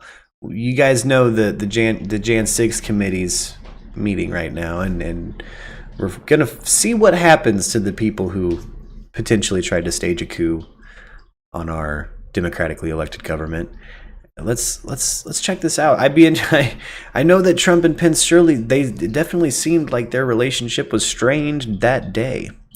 Hey, what up, Christy? Welcome back. Everybody be sure to smash that like and share this on your social media. Let people know they can come hang out. Hop in the Discord. Let's check this out. When I got in, somebody called me and said that the family and others were in the Oval, and do I want to come up? So I went upstairs. And who do you recall being in the Oval Office? Don Jr., Eric, Laura, Kimberly, I believe Meadows was there. At some point, Ivanka came in. It wasn't a specific, formal discussion. It was very sort of loose and casual. So then you said at some point there's a telephone conversation between the president and the vice president. Is that correct? Yes. When I entered the office the second time, he was on the telephone with who I later found out to be was the vice president. Could you hear the vice president or only hear the president's end? Only hear the president's end. But at some point it started off as a calmer tone and everything, and then became heated. The conversation was pretty heated. I think till it became somewhat, louder tone. I don't think anyone was paying attention to it initially. Did you hear any part of the phone call, even if just the end that the president was speaking from? I did, yes. All right, and what did you hear? So as I was dropping off the note, I remember hearing the word wimp. Either he called him a wimp. I don't remember if he said, you are a wimp, you'll be a wimp. Wimp is the word I remember. It's also been reported that the president said to the vice president that something to the effect of, you don't have the courage to make a hard decision. Worse, I don't remember exactly either, but something like that, yeah. You're not tough enough to make the call. It was a different tone than I'd Right on, take, Debbie. with the vice president before. Did Ms. Trump share with you any more details about what had happened, or any details about what had happened in the Oval Office that morning? That her dad had just had an upsetting conversation with the vice president. Do you recall anything about her demeanor, either during the meeting or when you encountered her in Dan Scavino's office? I don't remember specifically. I mean, I think she was uncomfortable over the fact that there was obviously that type of interaction between the two of them. Something to the effect, the wording's wrong. I made the wrong decision 4 or 5 years ago. And the word that she relayed to that the president called the vice president, I apologize for being impolite, but do you remember what she said her father called him? The P word? Oh. Straight up called him a pussy. Mr. Jacob, how would you describe the demeanor of the vice president following that call with the president? When he came back into the room, I'd say that he was not even trying to be this guy, but Mr. Jacob here has some big ol' ears. Looks like he's about to take flight. This guy looks like a whole different Star Trek species. Mr. Jacob. Why is it Mr. Jacob? What is he, Vulcan? Why is it... Is his last name Jacob? My name's Bishop Jacob, and I can fly with my ears. steely, determined, grim. Of course, the most dangerous part of what Donald Trump did on January 6th was what he did himself. As will be discussed in detail in a future hearing, our investigation found that early drafts of the January 6th ellipse speech prepared for the president included no mention of the vice president. But the president revised it to include criticism of the vice president and then further ad-libbed. Here is what the president said on January 6th What are we up after to? his call with Vice President Pence. Check out the screen share. We got... I hope Mike is going to do the right thing. I hope so. I hope so. Because if Mike Pence does the right thing, we win the election. All Vice President Pence has to do is send it back to the states to recertify, and we become president. Erica. You are the happiest people. Trump called Pence on the day of, according to Ivanka, a pussy. Called him a pussy. True. He probably did. Yeah. And I just spoke to Mike. I said, Mike, that doesn't take courage. What takes courage is to do nothing. That takes courage. And then we're stuck with a president who lost the election by a lot, and we have to live with that for 4 more years. We're just not going to let that happen. And Mike Pence is going to have to come through for us. And if he doesn't, that will be a sad day for our country. And they want to recertify their votes. They want to recertify. But the only way that can happen is if Mike Pence agrees to send it back. So I hope Mike has the courage to do right what on, he has Erica. to do. And I hope he doesn't listen to the rhinos and the stupid people that he's listening to. Jeez. Yeah, that right there is like in context with him having called him a pussy behind the scenes. Like, dude, it's obvious. It's obvious what Trump was up to. I don't even know what to say anymore about any of the politics. Yeah, like this has gotten wild. Like, I just Back in the day, JFK would never pull some shit like that. Like, I mean, his party probably shot him in the head. So, I mean, I don't put it past either side at any period of time since the inception of the United States because of how hostile it started. Like, we started hot. Yeah. We started hot and mad at each other. Like, we started mad at each other. So, I know.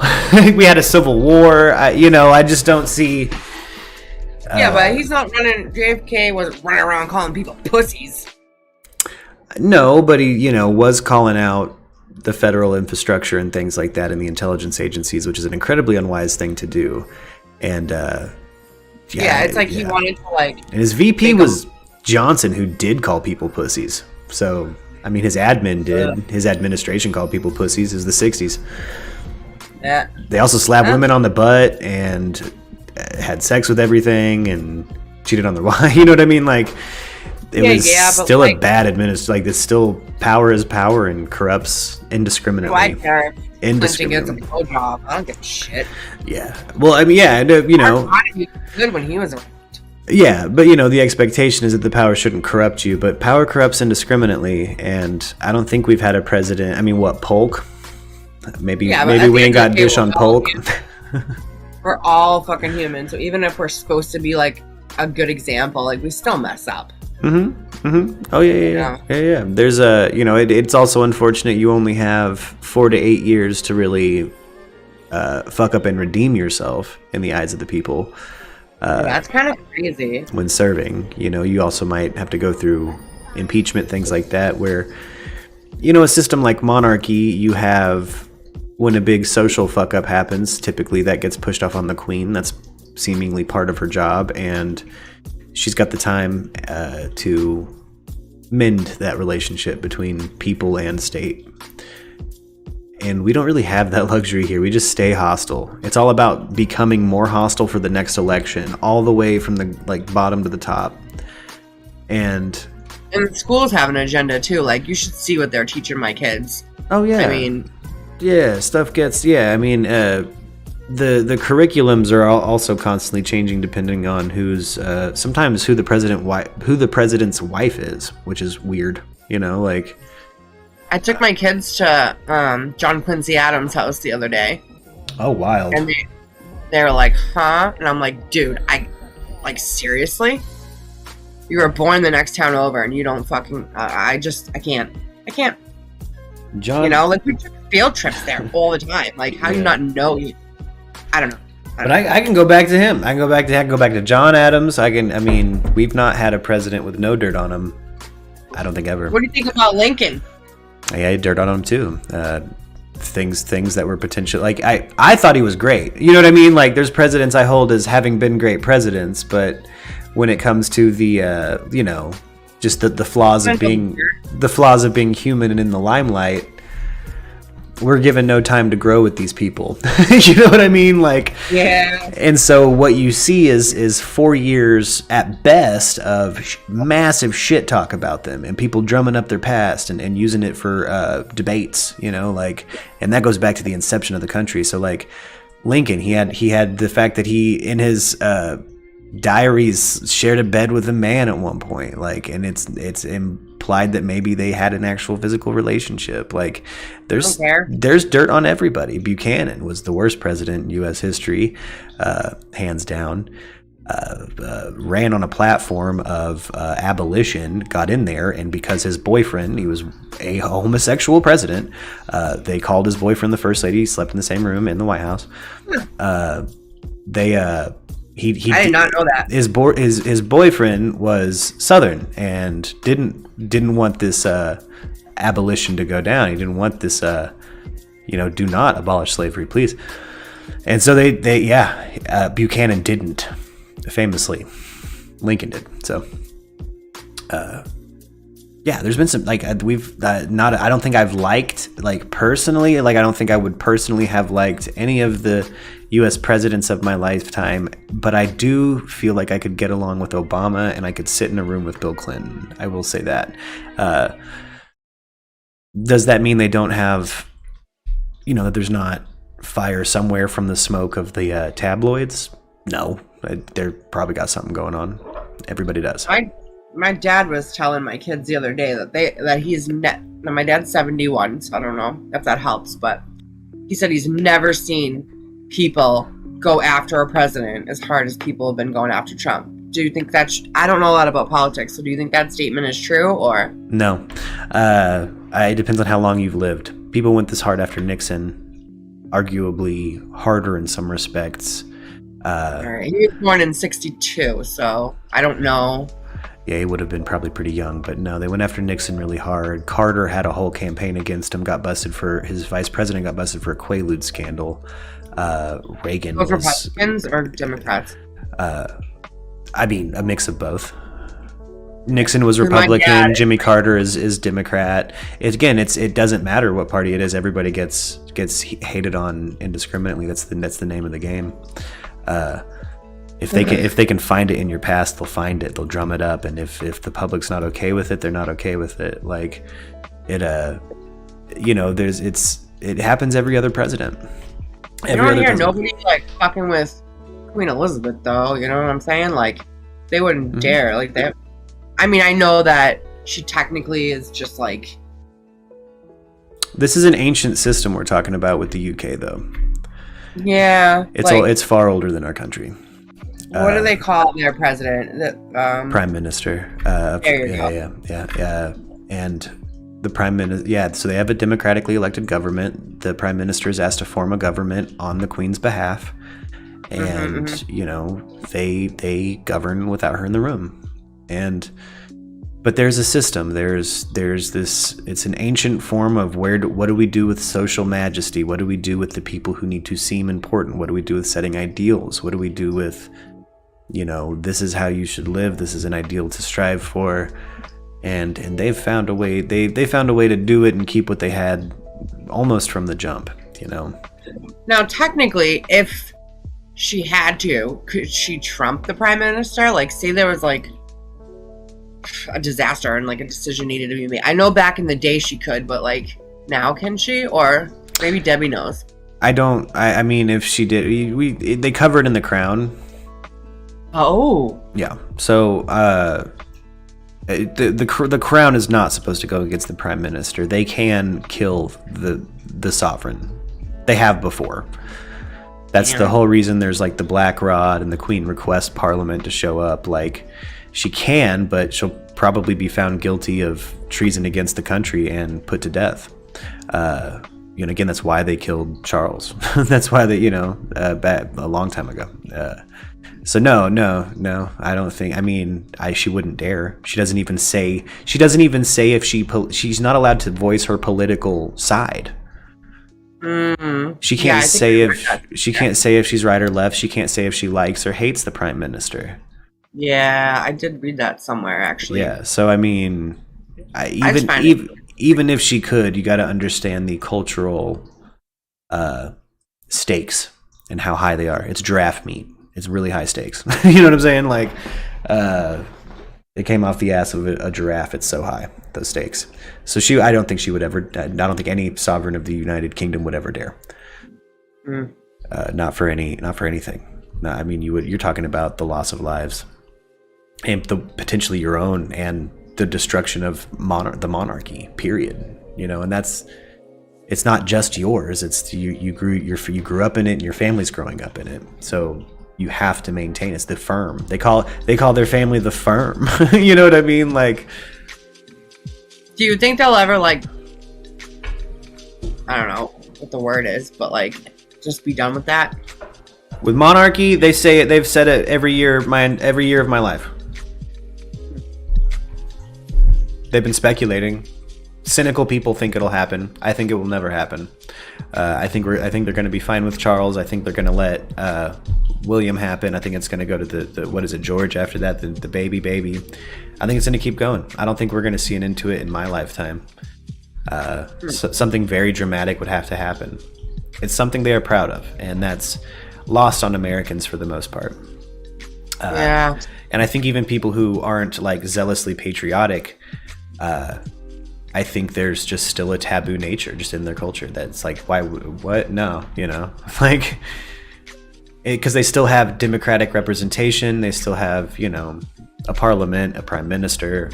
There's still change. There's still active things to be political in. It's not like it's you're just stagnantly watching an old lady on a throne. You know what I mean? Yeah. So there's enough to distract from the crown to keep the crown around.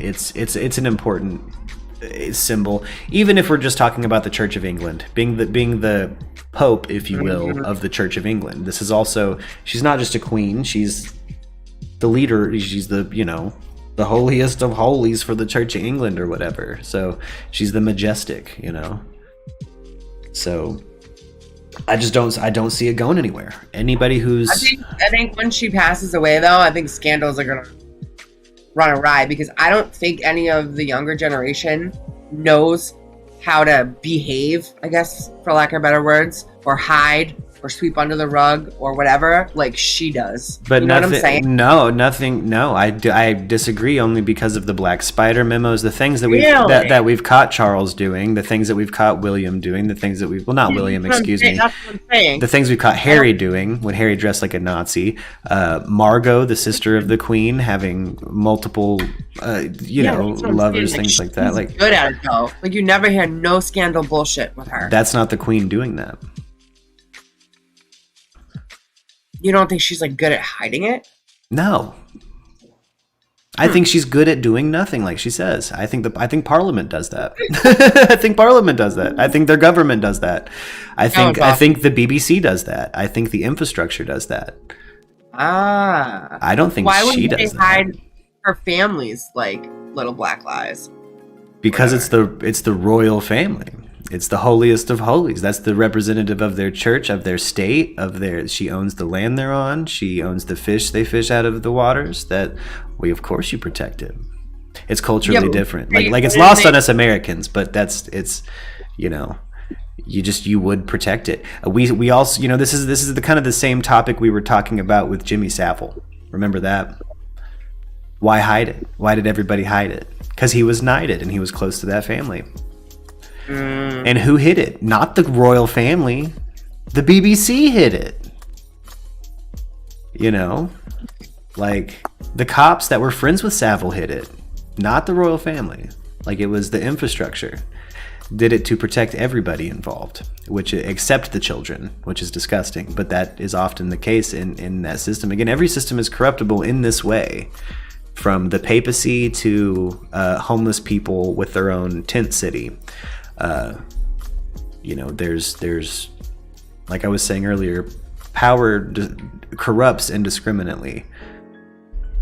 But I don't think that the queen genuinely seems like she does what she's supposed to, which is nothing.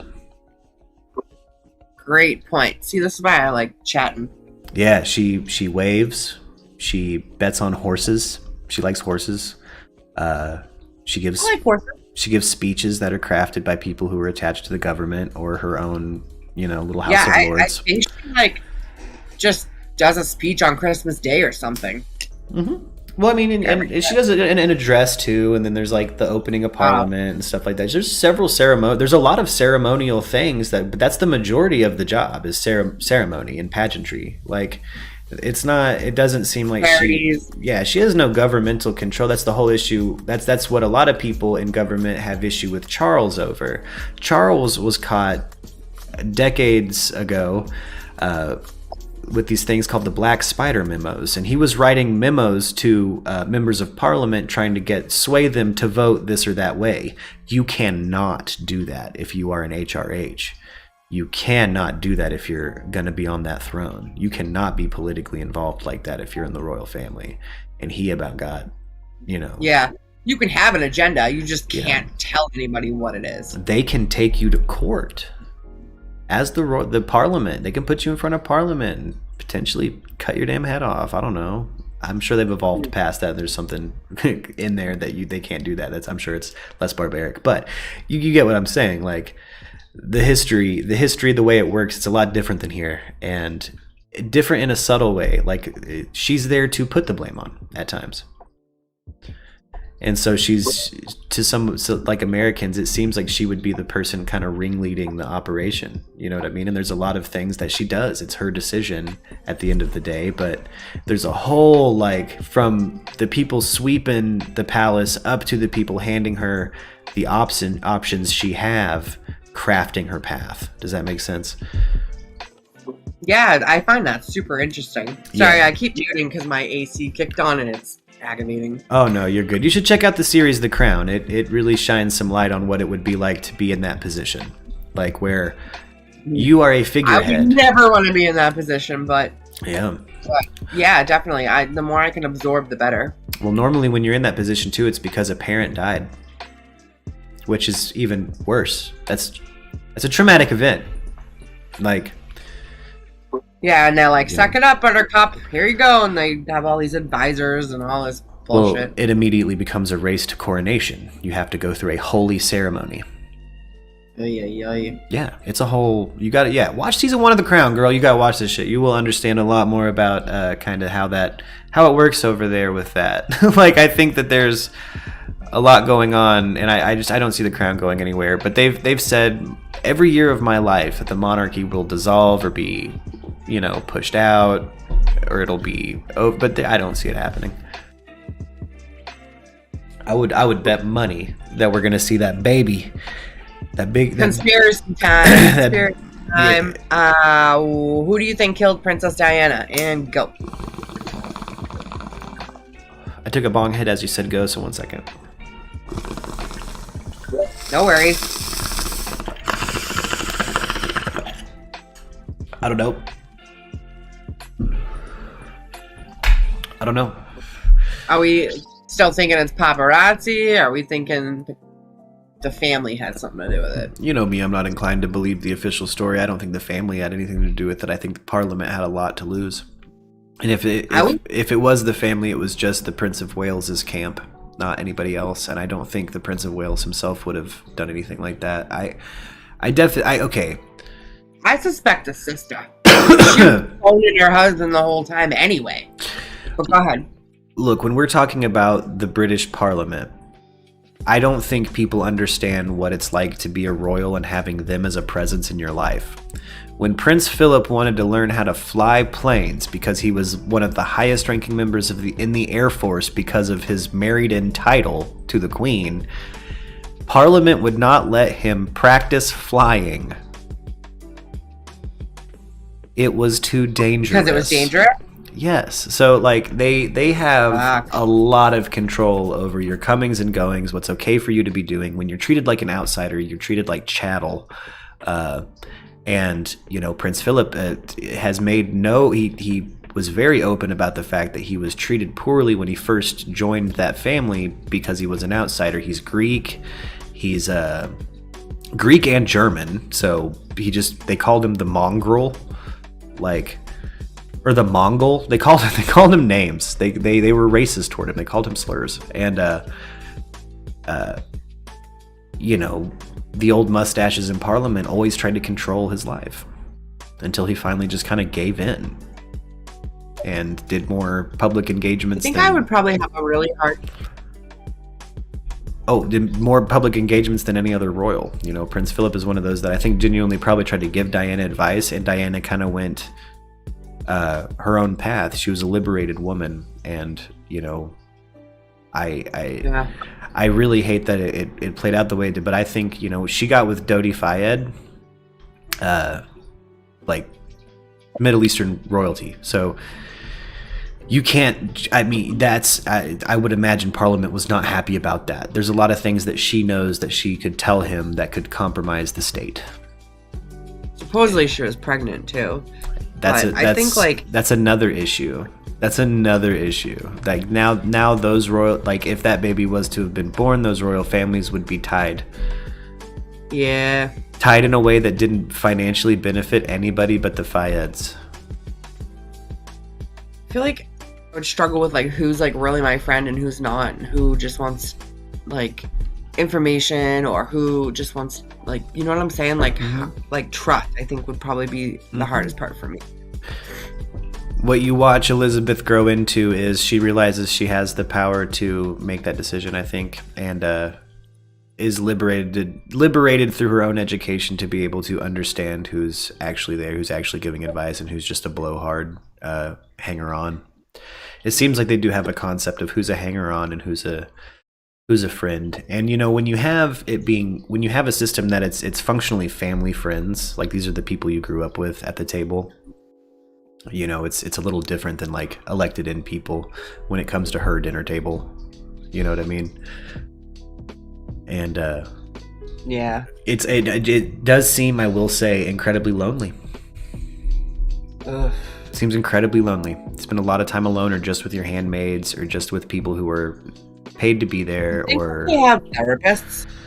Yeah, they definitely do. That's also a topic in The Crown.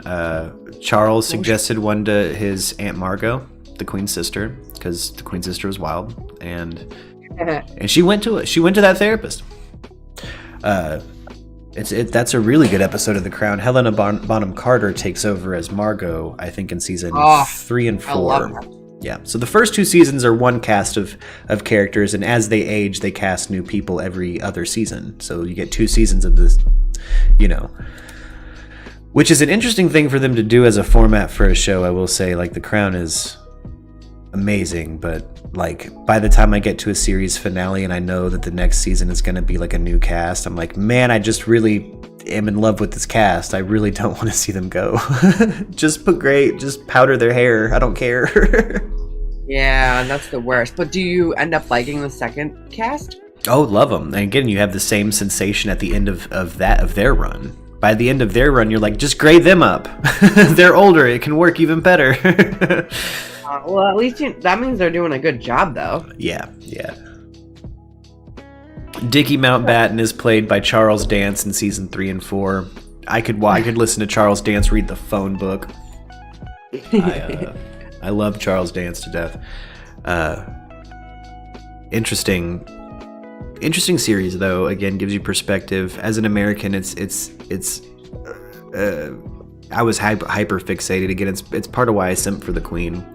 Is that series, man? It gives you a perspective. It gives you some food for thought. And even if it's glorifying or dramatizing, or you know what I mean, if they're just kind of speculating on what might have happened in a conversation, it's still just interesting food for thought, because you do know the historical black and whites, and they'll show you in the show the historical black and whites.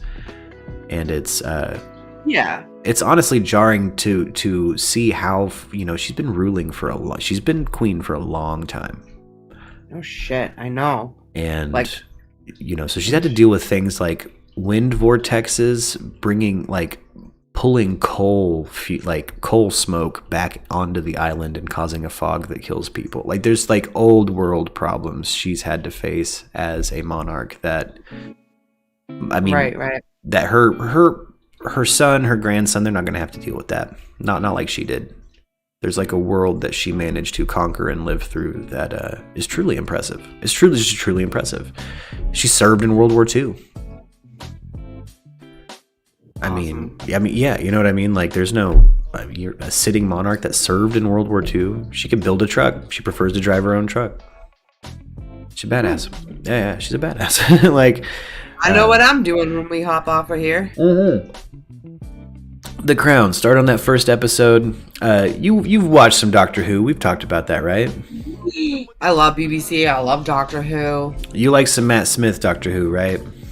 I like them all. David Tennant's cool, but then after I only knew about him in Doctor Who when I started watching it, and then now he's in every freaking show, so I'm like, eh. Yeah, Matt Smith is great in The Crown. He plays Prince Philip, a young, horrible Prince Philip. Cocky, horrible, spoiled, angry, aggrieved. He's you get a perspective on what it's like to marry into that family, and you watch that character grow, and then you see Diana come in by season 4, and you're like, oof.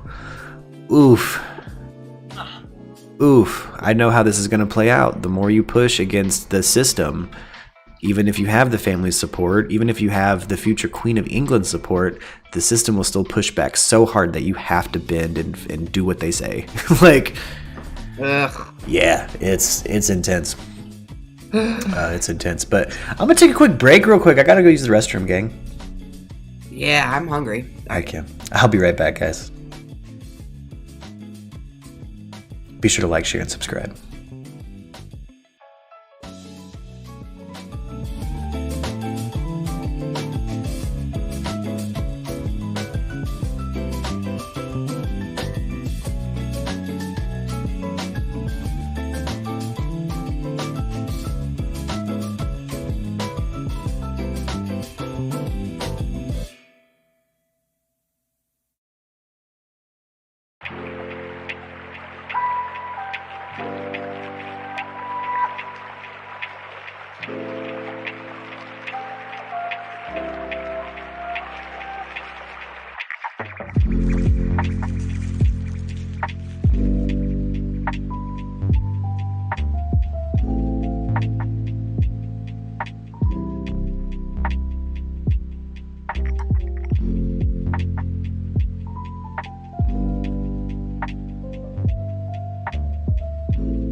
Arianthe's back.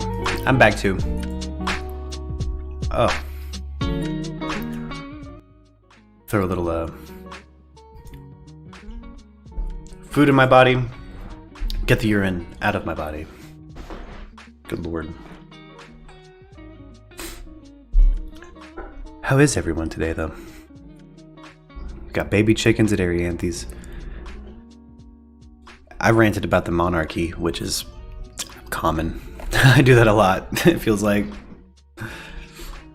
I'm sorry about that, guys, but you know, simp for the crown. So, just what's up with that? Start doing more graphics when I rant about the monarchy and social majesty and how a country should handle it if you want to be responsible and compassionate to the populace.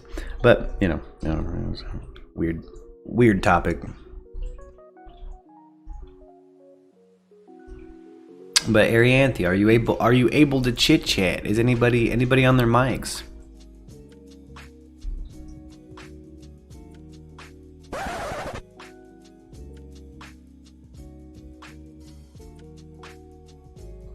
You know who we haven't? It's, you know, I guess it's the pre-finale deluxe, right? What episode are we on? 18. Now can you hear me? There you are. What up? I've just been sitting here talking to myself. That was the weirdest encounter with a cable guy I've ever had in my whole life. Really? Yeah. What happened? He recognized my voice. Oh. And he goes, you sound really familiar. Are you famous? And I was like, no, no. Don't worry about it. You've heard me. You've definitely heard me.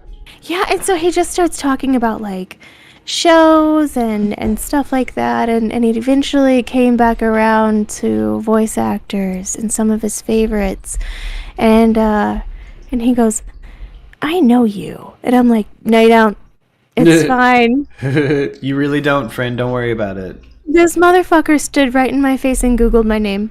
Oh, damn. Oh, damn. And I was like, oh, shoot. And he goes, behindthevoiceactor.com, and turned it around to me. He goes, this isn't you? And I was like, shit. You found me, friend. Don't Busted. IMDb, bitches. Oh. Yeah. Hey. Now he needs to understand though the priority. Get my shit working. Get my shit working. Yeah, he did. He got it all figured out for me. He's the best. Shout out to William. Dub. Yes. Oh. William. What up, Dub? It took two of them. The first one that came said that he couldn't do anything, and then William fixed it. Oh yeah. Yeah. Yeah. That dumb kid. And that's how that should go. That's yeah. I hate the amount of recovery cable dudes I've talked to where it's like they're only there because, you know, they got fudged up in the past. What is this a Funko Pop of? Who is this? I don't know. Is this from Princess Bride? I was confused. Oh. I was confused by one of Lux's Funko Pops. Oh. But I see who it is now. It's adorable. And I'm wondering if she must have had this before we got together, but I feel like I got a similar waspy blondie dude vibe. Which is hilarious. There's also a little ponte in the back. I don't know if you see that. Ridiculous. Megan Thee Stallion says Tory Lanez should go to jail. Who? Tory Lanez. I think that's the guy that shot her. Oh. Should we listen to this? Should we check this tea out? Yes. We know, TMZ, you have an intro. It's hella cool. He was like driving by a vapor maven. Yeah, it's like driving by a vapor maven. You know, of course, that she claims that Tory Lanez is the one who shot at her and hit her in the foot. Now, he is denying that he's the one who pulled the trigger. So this is all going to play out in court in September. But Whoa. Megan sat down with Rolling Stone magazine, and she just doesn't understand why this is still going on. And it almost seems like she's saying, look, Tory Lanez knows that he did this, and why doesn't he just admit it? But what she said to the magazine is, and she's speaking to Tory here, says, I feel like you've already tried to break me enough. You've already shot me, so why are you dragging it out like this? Like, what else? Have you hated me this much the whole time and I didn't see it? I want him to go to jail. I want him to go under the jail. Wow. Damn. Under the jail. Dang. You know, look. Yo, get him. I understand that. That's an understandable sentiment. Yeah. Like you got shot. What is that video though? Like what was the conflict in which he shot her in the That's foot? what I was wondering. Like that's crazy. Let's see if we can find that real quick. Let's see.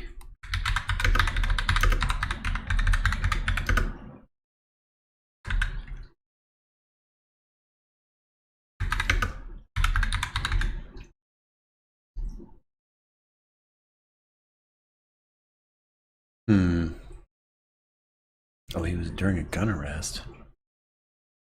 Tory Lanez facing assault, gun charges for shooting of Megan Thee Stallion. Here we go. Rapper Tory Lanez has been charged with shooting artist Megan Thee Stallion during an argument.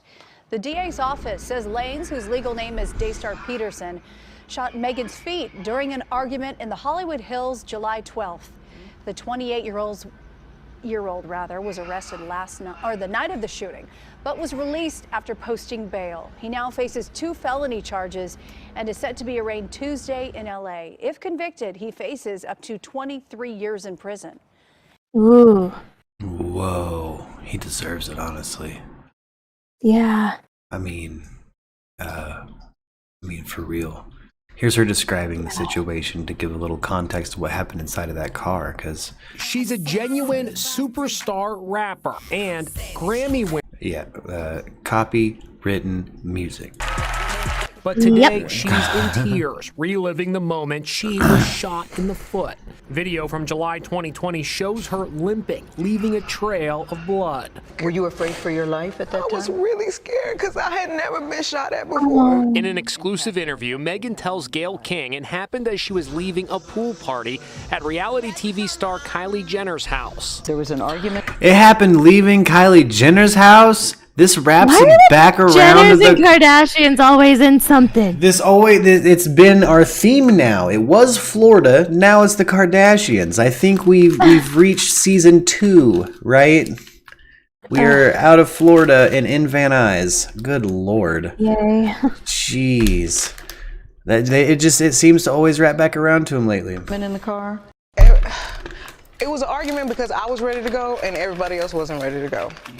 But that's like normal friend stuff. Like, we fuss about silly stuff all the time. Megan says the argument escalated. She got out of the car, and that's when a rapper named Tory Lanez allegedly shot at her. I get out the car, and it's like everything happens so fast.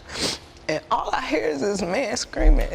He said, dance, and he started shooting. And I'm just like, oh my God.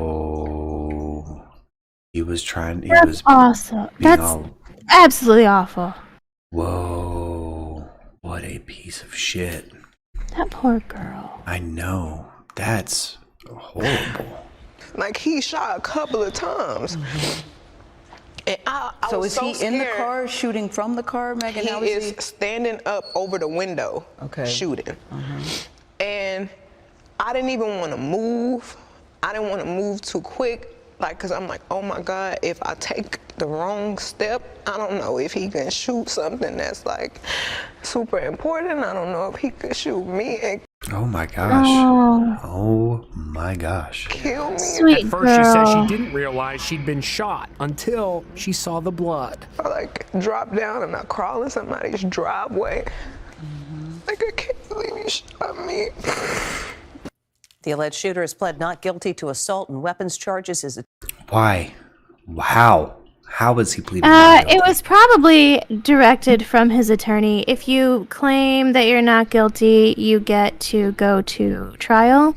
And if you say guilty, well, then it skips trial. You don't get to try and plead a case. Yeah. You don't get a jury or anything like that. You just get sentenced. Yeah.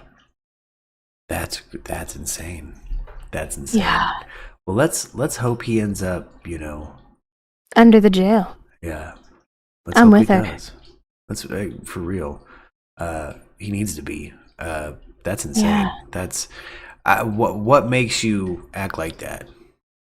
Yo, speaking of the royal family, though, since we went on the royal family rant earlier.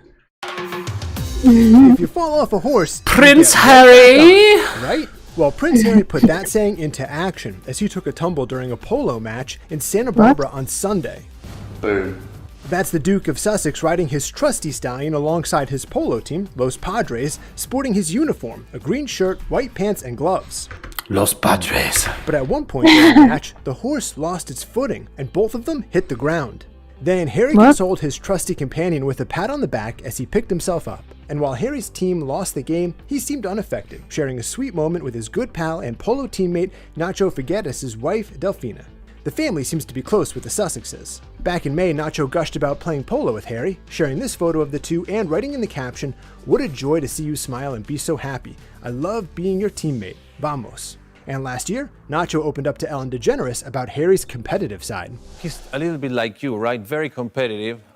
He hadn't been on a horse for 2 years, and he gets to Aspen and he says, "Well, my back. I haven't been on a horse for a long time, so I'm going to take it easy. It's going to be great." And then, yeah, my algorithm knows me. The second we got on the horse, he was like, "Give me the ball! Like, come on!" Like, so How wholesome did this turn out to be?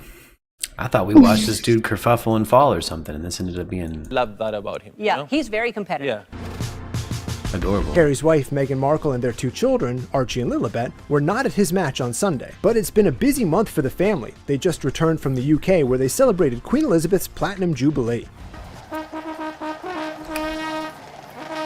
Oh, damn. During the 4-day celebration, the Queen met Lilibet for the... Somebody out there just hitting the trumpet.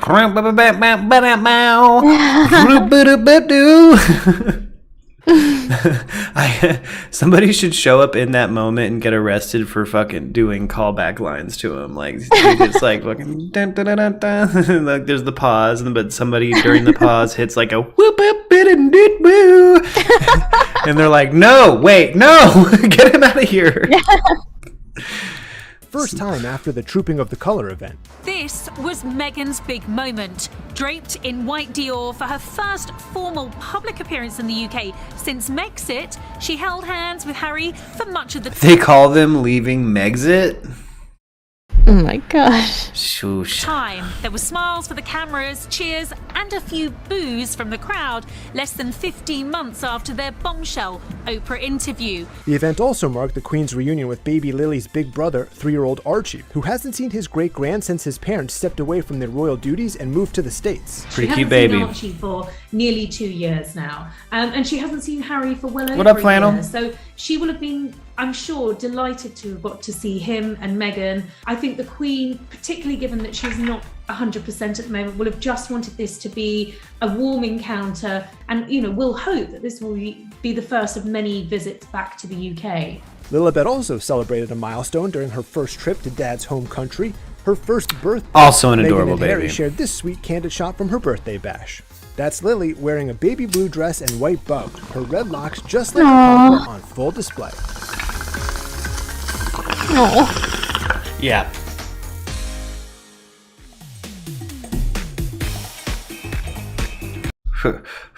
Wild.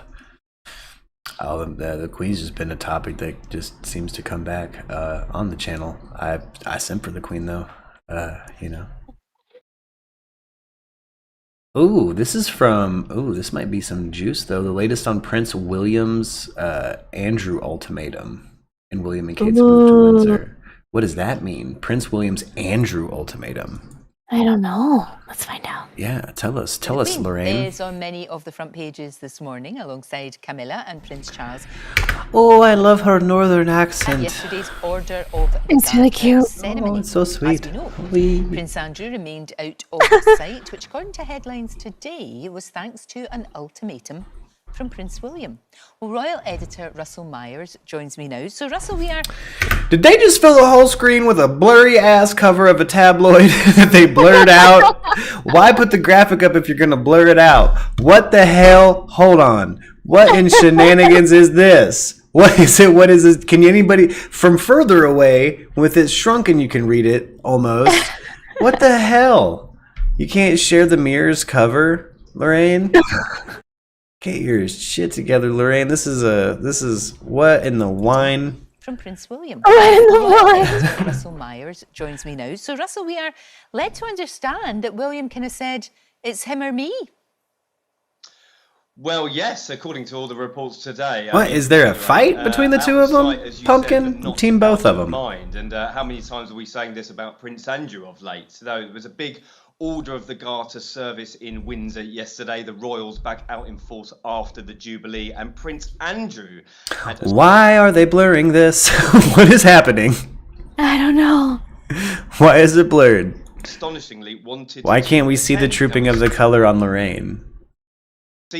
It's so distracting. Him walking his mother up the aisle at Westminster Abbey at Duke of Edinburgh's memorial service. That caused a bit of controversy. He is still essentially a Knight of the Order, apart from being told to step away from his HRH, his royal patronages, his military appointments because of that tawdry sex scandal he was involved in.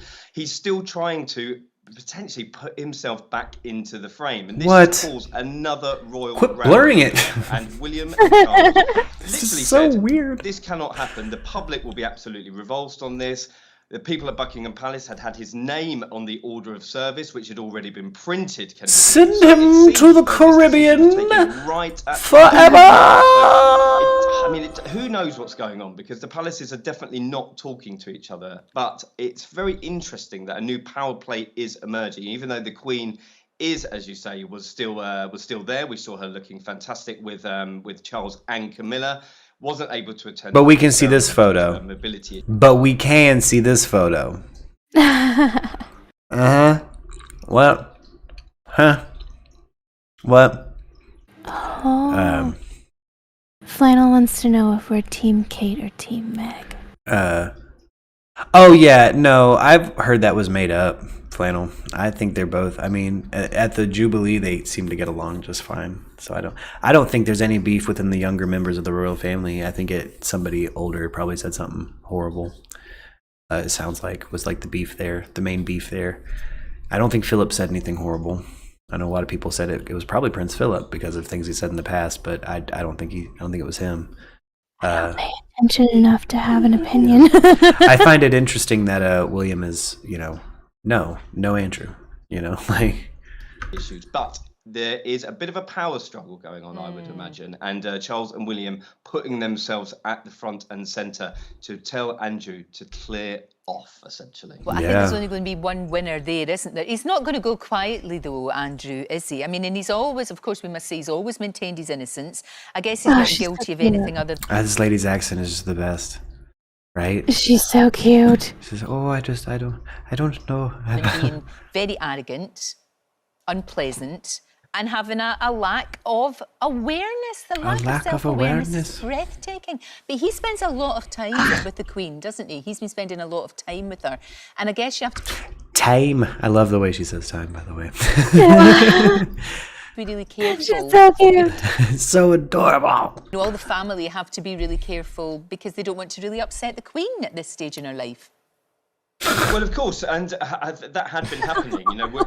What is Andrew doing? He's essentially been put into early retirement. He's still wanting exiled to get into royal duties, although he's been banished from royal life. Essentially, rightfully so. I love the way he said banished. Banished from royal life. Issues, her health issues over the last few months. So Prince Andrew was a regular visitor. However, that is all about to change because the Cambridges are moving to Windsor, and it seems as though that is going to be happening sooner rather than later. This had been rumoured over the last sort of year, 18 months, that they wanted to get out of London. They wanted to bring their children up in the countryside. Now it's... Oh, shit. And now no more Andrew at Mummy's house. What are you going to do? But mommy, I was trying to bring you another puppy. Why can't I do this? Please let me in. No. William's there like, get out of here.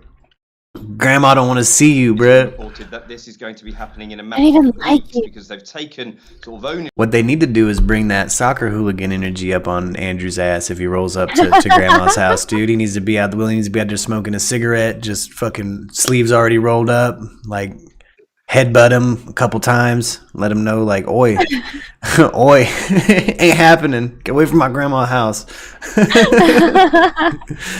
Go full white trash on him, dude. I would. Yes. It's Andrew, man. If there, you'll only get cheered by your people for headbutting that dude. Honestly, good on William for standing up for his grandmama house. Very nice, 4-bedroom, very modest in terms of royal standards. Do you see the level of majesty given to, like, homeboy says told his uncle don't come back to my grandmama house. Like, that's basically stay out of grandma's house. It's just down the road from the Queen, about a 10-minute walk, and so the Cambridges are going to Gorgeous. there. They're going to still keep What up, Allie? Kensington Palace as their London base. However, this cottage doesn't need anything doing to it. It doesn't need a big refurb like Harry. Oh and Meghan's goodness, Frogmore Cottage. Kitty's still recovering. Literally down the road needed and caused a huge. Yeah, no, I'm load doing of pretty good. I hope everybody So, else is doing good. New place for the Cambridges, and I think that they will be visiting Granny and Great Granny quite a lot, and sort of pushing Prince Andrew further out into the distance, I imagine. It's fascinating, isn't it? It always makes me laugh when they call them cottages. Yeah, that's not a cottage.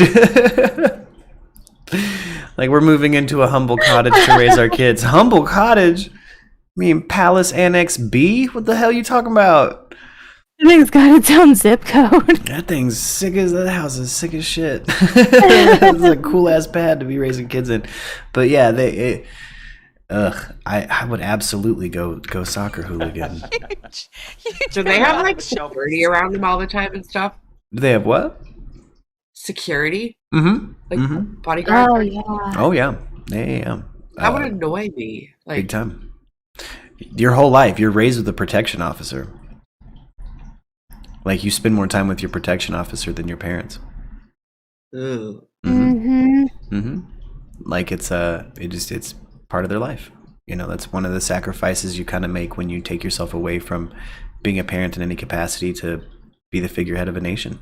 And, you know, Elizabeth in The Crown kind of makes it out like she had a second batch of kids, and why she's so attached to Andrew is, you know, she actually got to hold Andrew and, you know, do more motherly things. She didn't do any motherly things with Charles. Like a maid functionally did it. Like, nannies raised Charles.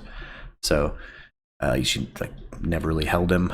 You know, like, there's a big disconnect. Like, you sacrifice a lot out of your personal life to be a royal, it would appear. And that's, like, a lot of people throw that at them like as if that's a choice they've made. And, you know, what's not really understood, and what The Crown makes a really good point of showing, is that the people who do try to opt out of the system that the infrastructure lays in front of you, like, here's the nanny, here's this, here's where they're going to go to school, here's how, you know, if you try to deviate from that, there's pushback, and you are an outlier. Like, you're a rebel. Yeah. If you decide to homeschool your kids, or not give your kids HRH titles, you know, like, you know, Anne didn't give any of her kids titles. Chose to not do that. It's a strain, and you know, she's an outlier in that regard. Yeah. It's not necessarily like a grab for fame. I think it's like you know, if you could imagine, the climate is saying this is the normal thing to do.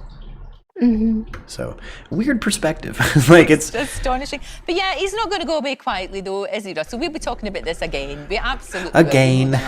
I love this lady. Well, of course. I mean, listen, what do you do with a problem like Prince Andrew? And he did say himself when he signed this huge £12 million out-of-court settlement with his accuser, Virginia Giuffre, despite never saying that he recollected meeting her. Now, the issue is, what does he do with his life? He said that he wants to do charity work. He said that he wants to still do something within the royal fold, but that is very, very difficult for him at the moment. And, you look at something like the Order of the Garter Service. There are already... Yeah, Ali, The Crown was great. It was a great Tony Blair series. was there yesterday. Indeed. Huge Stop the War protests. Now, I imagine there could have been a few more protests had Prince Andrew showed up. Indeed. Thank you very much, Russell. Always a joy to talk to you. Thank you so much. Don't forget, you can watch full episodes of Lorraine. Don't forget, I love her a lot more than Lester Holtz. Yeah, so all reports are saying Andrew's blocked. I say go full soccer hooligan on him, William. Bro, I know you don't have your scrappy redhead brother there to back you up, but you are tough on your own, brother. Roll those sleeves up, light a cigarette, and wait for him to show up to your grandmama's house. And let him... He will. Yeah, let him know how it feels to be exiled. Drag his ass to the Caribbean. Leave him there. Fine with it. Oh yeah. Happy everything. Juneteenth, Pride Month. I haven't celebrated enough. Yes. I love everybody, and diversity's great. And pretty liberal dude, if you guys didn't know that already. So, happy everything, everybody. New Mexico County refuses to certify midterm election results. Why? What? Yeah, there's a town in New Mexico that's refusing to certify midterm The elections. big lie is already having big real-world consequences for our elections. In What? New Mexico now, the Republican-led What? commission of rural Otero County is refusing to certify last week's primary election results. The commission voting unanimously against certification without raising any specific issues. Instead, they cite concerns over Dominion voting machines, which have been at the center of former President Trump's election lies. Earlier this week, New Mexico's Secretary of State Maggie Toulouse-Oliver asked the state Supreme Court to order the commission to certify those results. She joins me now to discuss. So let's start there. Maggie, what's the latest? Where do things stand in your legal fight? Well, where things stand is that we are waiting for the commission to come back together and certify those election results. We're very hopeful they do. There are a number of candidates that are waiting to hear whether or not they're going to officially appear on the ballot in November. Flannel says in the chat that everybody's kind of simping for Harry, which they like gingers. I mean, yeah. I have freckles now on my shoulders and stuff when I tan, and I've never had freckles before like this, and it's pretty awesome, and I hope my hair turns red out of nowhere. I know that's a weird thing to say out loud, but my father's had like every natural hair color you can have just over time. Like it's gone orange, like he has freckles. I've seen photos of him as a kid with he's blonde looking. Like, what the hell, man? Why do you keep changing your... How does that keep happening naturally? Why? But now I'm like 30 and I get freckles for the first time. I'm like, ooh, the Irish is showing up. Wow, why did it retract that message from Allie? You must have gone there. I don't know what Unless she happened. did. Unless Hair Bear. Okay. I wonder if it's like just anti-furry chat now.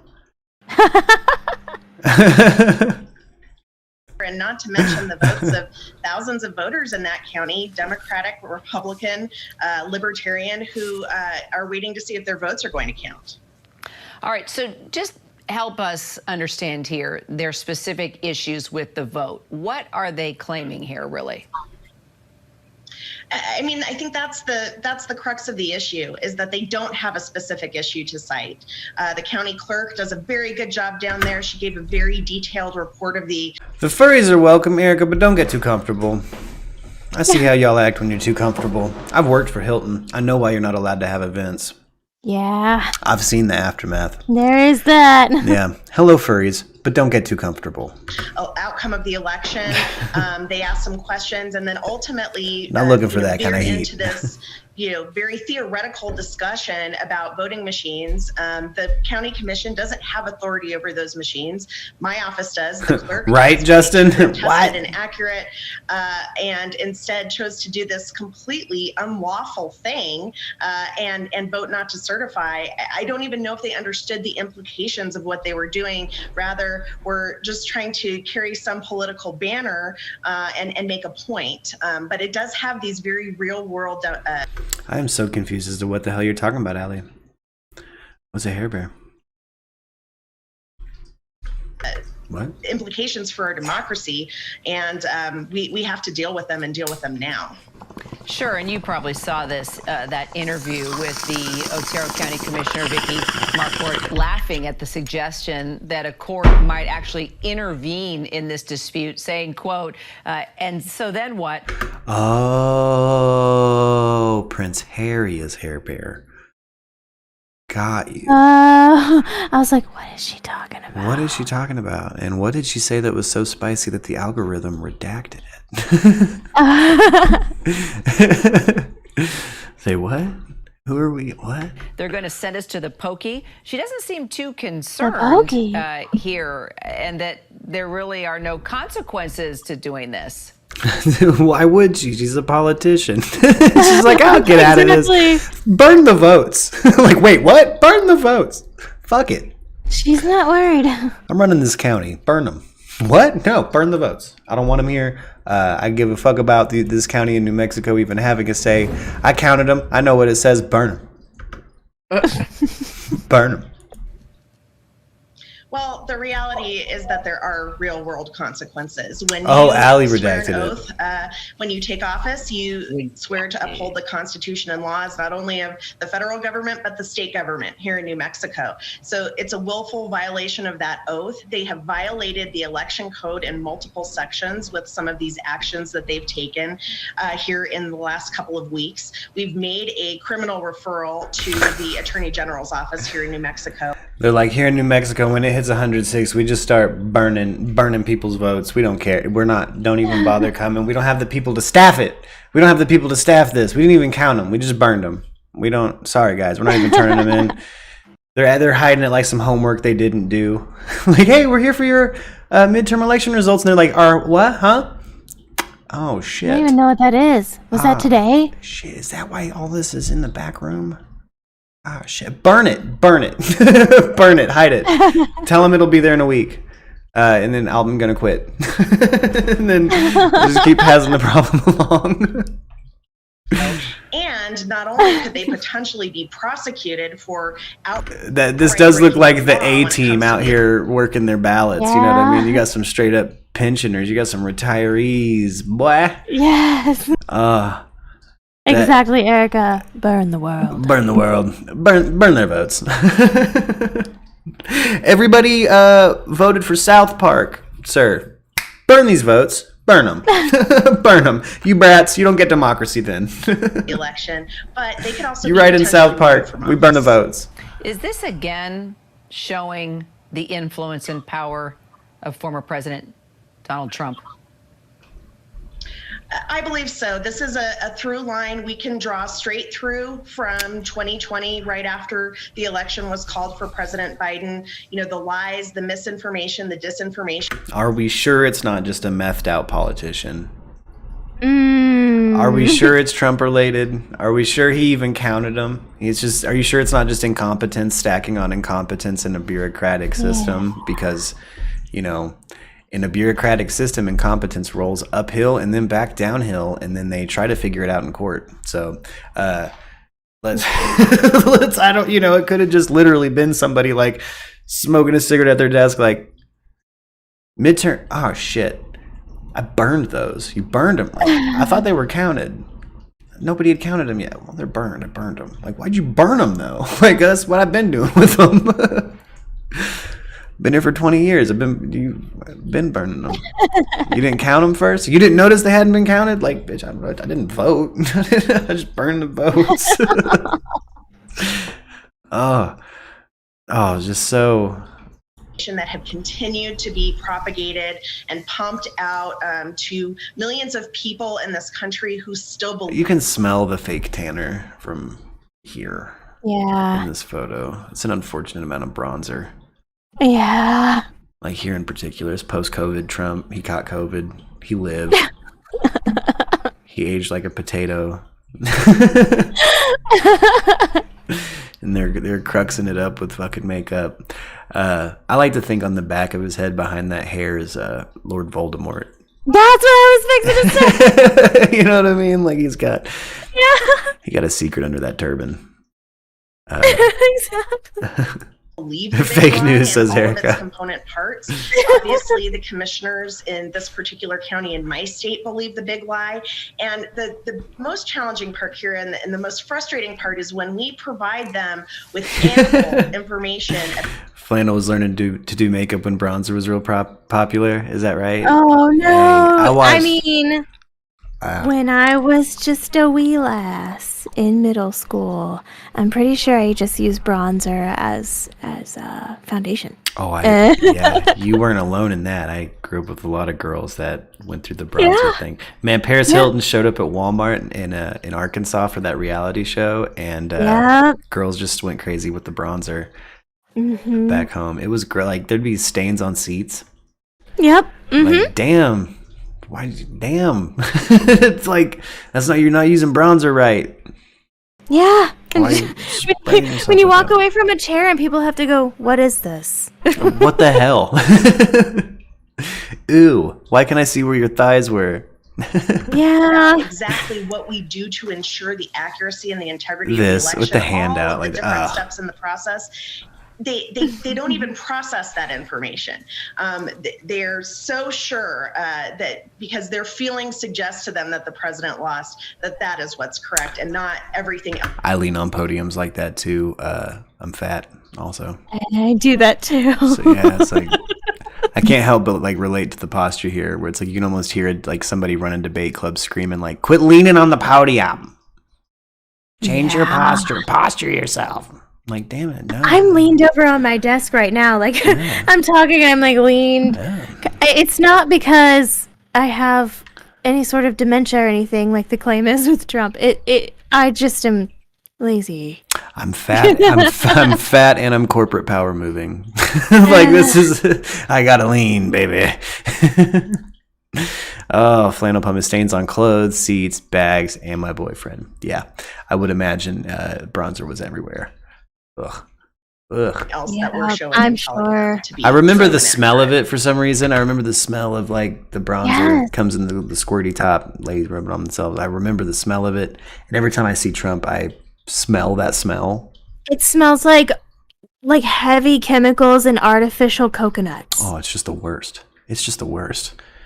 Yeah. Let me ask you about these concerns that the commission says they have over Dominion voting machines, which were at the center of former President Trump's election lies.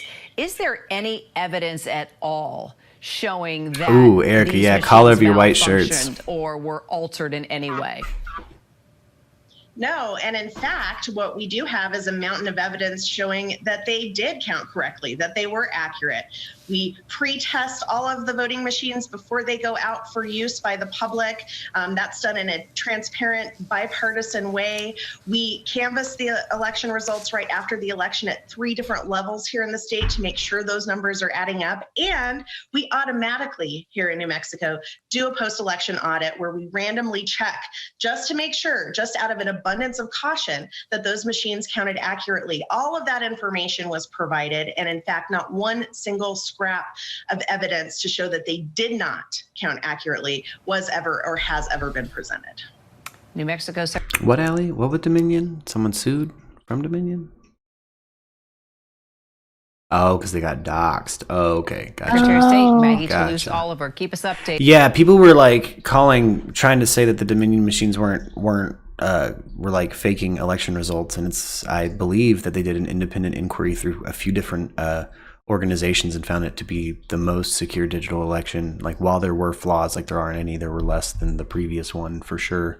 So I wonder what's I still like I like to think they were all on paper for some reason, and they burned them. So burn those votes.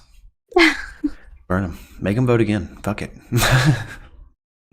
Fuck it. We'll keep doing this until we get a day off to vote. How about that? Maybe New Mexico's making a stand. No shit. Yeah. How bold of them to just jump to, it's Trump related. Well, how do you know? How about you ask the people not turning in the votes? Why are you doing this? Yeah, Allie, I bet it was crazy. You don't want to get doxxed to the crazy Trumper community. They're nuts. They're nuts. You don't want to be involved in like the election anyway, and let those nutters know. Yeah. Which is flying. Oh, yeah. I thought for sure Trump's hair was going to just come off. I think every time I see Trump's head or like the hair, I think about that bullshit. I think it turned out to be bullshit. Nostradamus prophecy that like the Antichrist will have like seemingly survived a traumatic head wound. He'll wrap his hair in like a gold or purple turban or something like that. But like every time I see Trump, I think about that bullshit prophecy. Like, is this motherfucker the Antichrist? Is this the Antichrist? But they've said that about every president since we started having presidents. Yeah, absolutely. That's just a common conspiracy and neurosis to fall into. That's one of those unhealthy conspiracies too, like where it's like you get so caught up in the moment of thinking that this particular Antichrist is the Antichrist, and you forget that they've been saying it about anybody who holds that job since the job was created. Exactly. Well, it set a precedent to deny valid elections from now on, which sucks. Undermines our entire democracy, Yeah, it does. The Dominion machines, they got it. Go back to paper ballots then. There's still fraud is a thing that can happen. You know what I mean? Like, they need to... I wonder if we're going to figure out our system or collapse beforehand, but... Just kind of sitting here waiting for a collapse. Yeah. Well, I get no faith in Joe Biden. No one does. Nobody's expecting him to win an election for sure. No, it would take a miracle for him to win an election now. I think everyone knows that. It genuinely feels that way when you see him talk like he's... However, I think it depends on who his opponent is. I honestly... I truly think that Joe Biden didn't win the presidency because people liked him. They just really didn't like Trump more. Yep. And I think it's kind of bitten some people in the ass, like having to settle. And I think we're tired of settling. So I hope we don't have to. Sure, yeah. I hope we don't have to again. I think the Republicans know too, or any other party that is serious knows they could probably get some serious numbers if they just actually give a logical candidate. That makes sense for people. My gas is now up to $5.49 a gallon. I can't. That's insane. And that's going to keep going up probably for the summer. It's the summer now. Like, that's the beginning of summer prices. That sucks. I paid... Are you ready for this, Erica? And anyone else who's listening? I paid $3.88 this morning. Oh. Do you want me to tell you how I did it? How'd you do that? Because I will. So I have an app that's called Gas Buddy, and I know it sounds scammy. It's not, I promise you. And Gas Buddy gives you discounts. Oh. And then I always get gas at Come and Go because Derek stops every single day at Come and Go and grabs a drink, and you get points at Come and Go, and then you can transfer it into changed off gas. I got 57 cents off this morning, not including the Gas Buddy's 20 cents. That's the shit. Everybody, Yeah. Gas Buddy. Hit up Gas Yes. Buddy. Damn. Let's see if we can get an endorsement from Gas Buddy, get more deals rolling. Damn. I will throw my code at you because I think you get a certain percentage off if you go through someone else. Ooh, cool. It's like Cash App and shit like that. Hell yeah. Fuck yeah. Like you get an initial so many, like a 25 cents off or something like that. I gotta get an automobile. I actually don't burn any gas. I don't do it. Don't do it. I walk to work. It's less than 2 minutes away. I'm weird. I'm so like on the grid. But I gotta get a vehicle, so I'm gonna be using Gas Buddy when I do. Yes. That's gonna have to be the option because the gas prices here are fucking insane. Are awful. Everything here is no, insane. Man. Friends don't let friends pay full price for gas. I will throw all of you the code so you can get that initial. I think it's 25 cents. Don't quote me on it. A buddy I work with had his catalytic converter stolen by a tweaker from his parking spot. From his parking spot at his apartment. Like, why? They went under there, snatched the catalytic converter, and went and sold it. You know, I'm so glad you say it like that because I get so annoyed when people call it a Cadillac converter. A Cadillac converter, a catalytic, I believe. I've heard it my entire life. You know, yeah, I've heard it my entire life, and I'm like, that's not I need cool. You know, I need a Cadillac converter. Like, wait, what? A what? Yeah, a catalytic. Yeah. Buy shitty food is cheaper than fresh produce and meats. Why? Oh yeah, the food thing has been insane. That's what we've been noticing here. Is food has gone up exponentially. Even the $5 for a slice and a drink down the road has gone up to $5.50, which is, what? I just came here for the $5 slice of pizza and drink, and why is this $5.50? And now here we are. Yeah. Like $5.50. I'm like, I got $5. Don't pull this shit on me, Arizona. You're the only place that doesn't do this. It says 99 cents on the can, and it costs 99 cents. Why is this happening to me? What? How the fuck do I owe you 50 cents? You said $5, homie. It's been $5 for a year. It's been, yeah. Now, I think when I moved here, it was $4.50. I think it was $4.50 for a slice and a drink, and then it went up to $5.50. So, yeah. Oh, yeah, that's on the rise in Denver. Catalytic converter theft. Yeah, it's getting crazy. We have an Elizabeth Cook update. Bitch, what? Elizabeth Cook was finally arrested for the potential murder of Bobby Phillips and stealing that dude's truck. Let's see if we can. I got it sent to me on TikTok by the guy who had the truck. It's unfortunate there's a singer named Elizabeth Cook. Let's hop over here. Let's hop over to TikTok real quick. I'll see if I'm still logged in. Hopefully I am. I hope I am. I'm not. That scared the shit out of me. The fuck is this? I never scared the shit out of me. I'm good. Thank you, though. Continue with Google. I don't remember how to fucking sign into this shit. This is probably right. Login success. Hey, we're talking our ticks now. Let's go up here. We're going places. We're doing this. No messages yet. How is that fucking possible? Did I sign into the wrong account? I might have. Oops. I did. I signed into the wrong account. Let's see if we can find it. I know that the video is hosted here, though, so let's see if we can't find anything good. Elizabeth Cook is back out of jail. St. Louis police. Oh, shit, there's her on the street corner. Here's the video I got. Give me the volume now. Where's the little volume icon? This is from Jeff from St. Louis, the guy who she was trying to steal his truck. About Elizabeth Cook. She's finally been arrested for trying to steal my car. I mean, look at that. Look at that.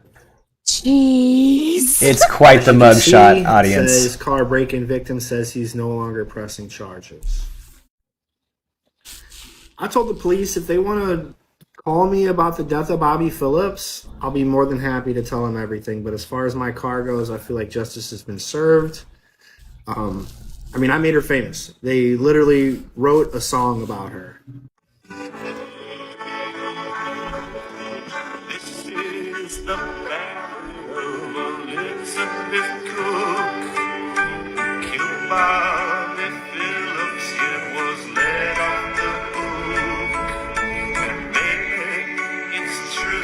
So yeah, there's even a song about Elizabeth Cook now, but he didn't press That's charges about the. insane. Yeah, he didn't press charges about the truck thing. I guess I misheard that earlier. So he didn't press the charges about the break-in. He shoulda. But he did tell them everything about the death of Bobby Phillips. The hell is this? There is no fucking. I'm not moving until I get a fucking receipt. I want my money back. They're rude. They're ignorant. My food is fucking cold. She called 911 over cold food. Oh my gosh. Elizabeth Cook I hate it. Elizabeth Cook is a problem. fucking pissed. Yeah. I've been recording this whole thing. I want my fucking money back now. I don't need to come inside. I got the police on the phone right now. Oh my I got gosh. the police on the phone right now. So I can either get my money so that I can go to work.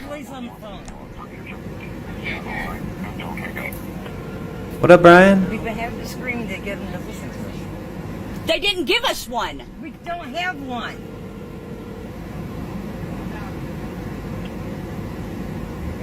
She's so doped out. You can hear it in their voices too. There's some old junkies, man. Ugh.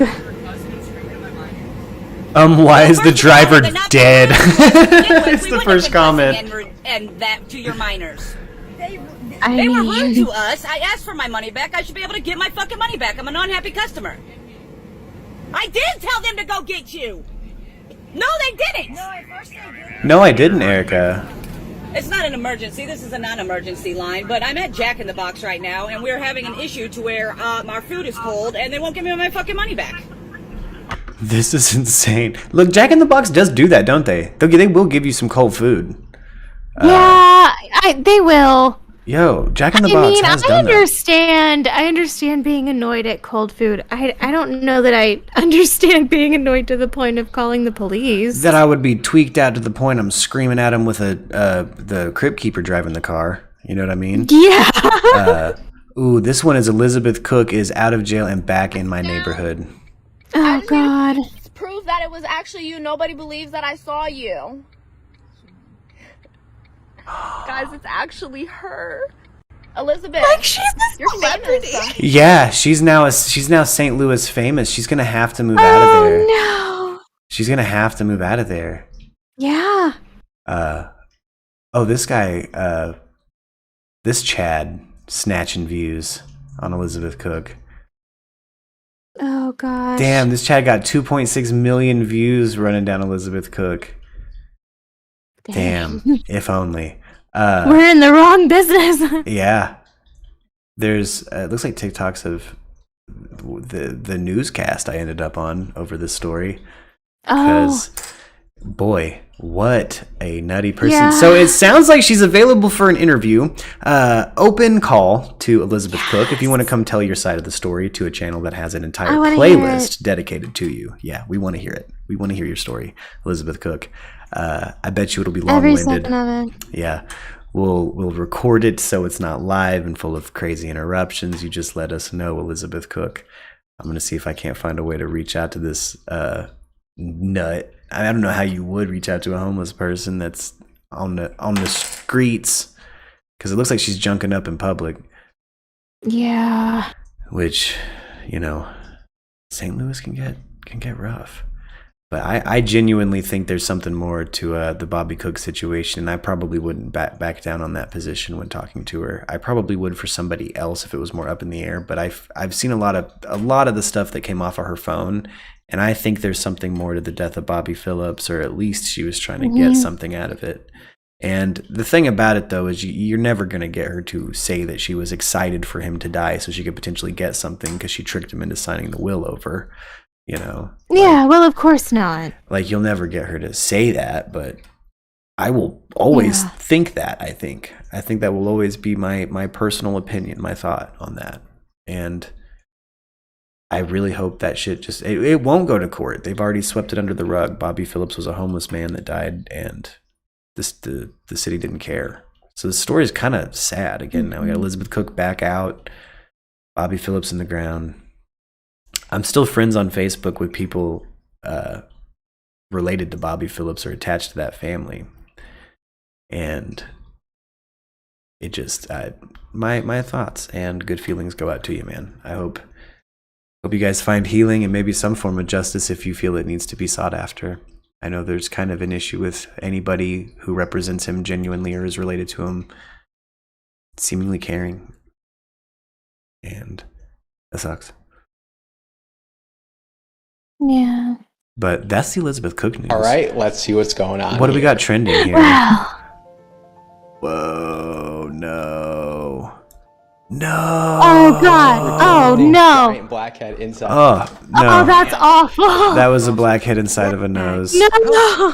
What's wrong with you animals? What in the what? I hate it. What? What is this? It's a turtle. Oh, it's a snapping turtle stuck. That's a big turtle. That thing's really stuck in there. Yeah, he's stuck in our drain here. Oh, damn. Oh, poor guy. Oh. You better be careful grabbing it. Yeah, careful which end you go for. Yeah.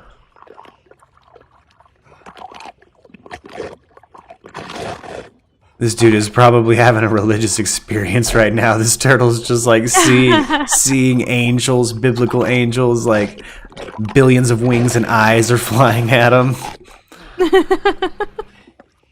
Oh, that dude looks passed out. Alright, well I gotta skip to the end. Does this dude live? What's up? Oh, snap, they get him out. Oh, thank God. You're gonna die. You could have died, little Aww. This dude's like, Little buddy. This dude's like, I saw my whole life. My whole life is in that drain. Am I wrong for refusing to change one of my students' diapers outside of school hours? I, 20 female, work full time. Ew, what? What is your TikTok? Is this your TikTok? What is this? This is a fresh TikTok. This is our TikTok. Oh, okay. So this is a clean, I don't like our TikTok. This is a clean algorithm. So I like it. So I'm gonna go back up, I'm gonna do this, then I'm gonna click like on this. Oh no. We're gonna hit this. We're gonna skip I that. gave her my password to my email, and I completely forgot that email that I gave her was linked to my YouTube. So if you sign into that email, you could just sign into my YouTube channel. So I completely just forgot that, and I didn't realize it until I was in LA a week later, and I was thinking to myself, like, you know what? I don't even care. Like, I trust her. I'm not even gonna change my password. Like, she's not gonna do anything. We're already a week into this, and she hasn't done shit. I know that she's a trustworthy person. Like, I'm gonna be fine. So fast forward all the way through LA. The entire LA trip was completely normal. She actually did what she said she was gonna do. She forwarded me emails that were important. She sent me tweets that were important, stuff like that. And she actually really helped out during this trip. So my trust for her just went even higher. I was like, wow, that's sick. So I came home, I get into my office room, I change all my passwords just because, like, even though I trusted her, I'm not going to let her have access to my email, my YouTube forever. I just needed help for those few weeks. So I changed my passwords. I go What on my is this channel, make story? sure everything's all good. It was. I go through my emails. I saw that she was replying to people and stuff. She was just being a big help. And then later that night, I get a call from one of my friends. Now, this friend of mine is always on the deep web. He loves the deep web. I don't know What why. is He this? doesn't even do anything on there. So I trusted her. I gave her my Oh, it's part I met my 2. husband Dave 5 years ago. We've been What are these part stories? Fuck that. What? What? Now that it's completely covered, we want to dip it in some hot oil. What? Fingers. This should be done. Take it out.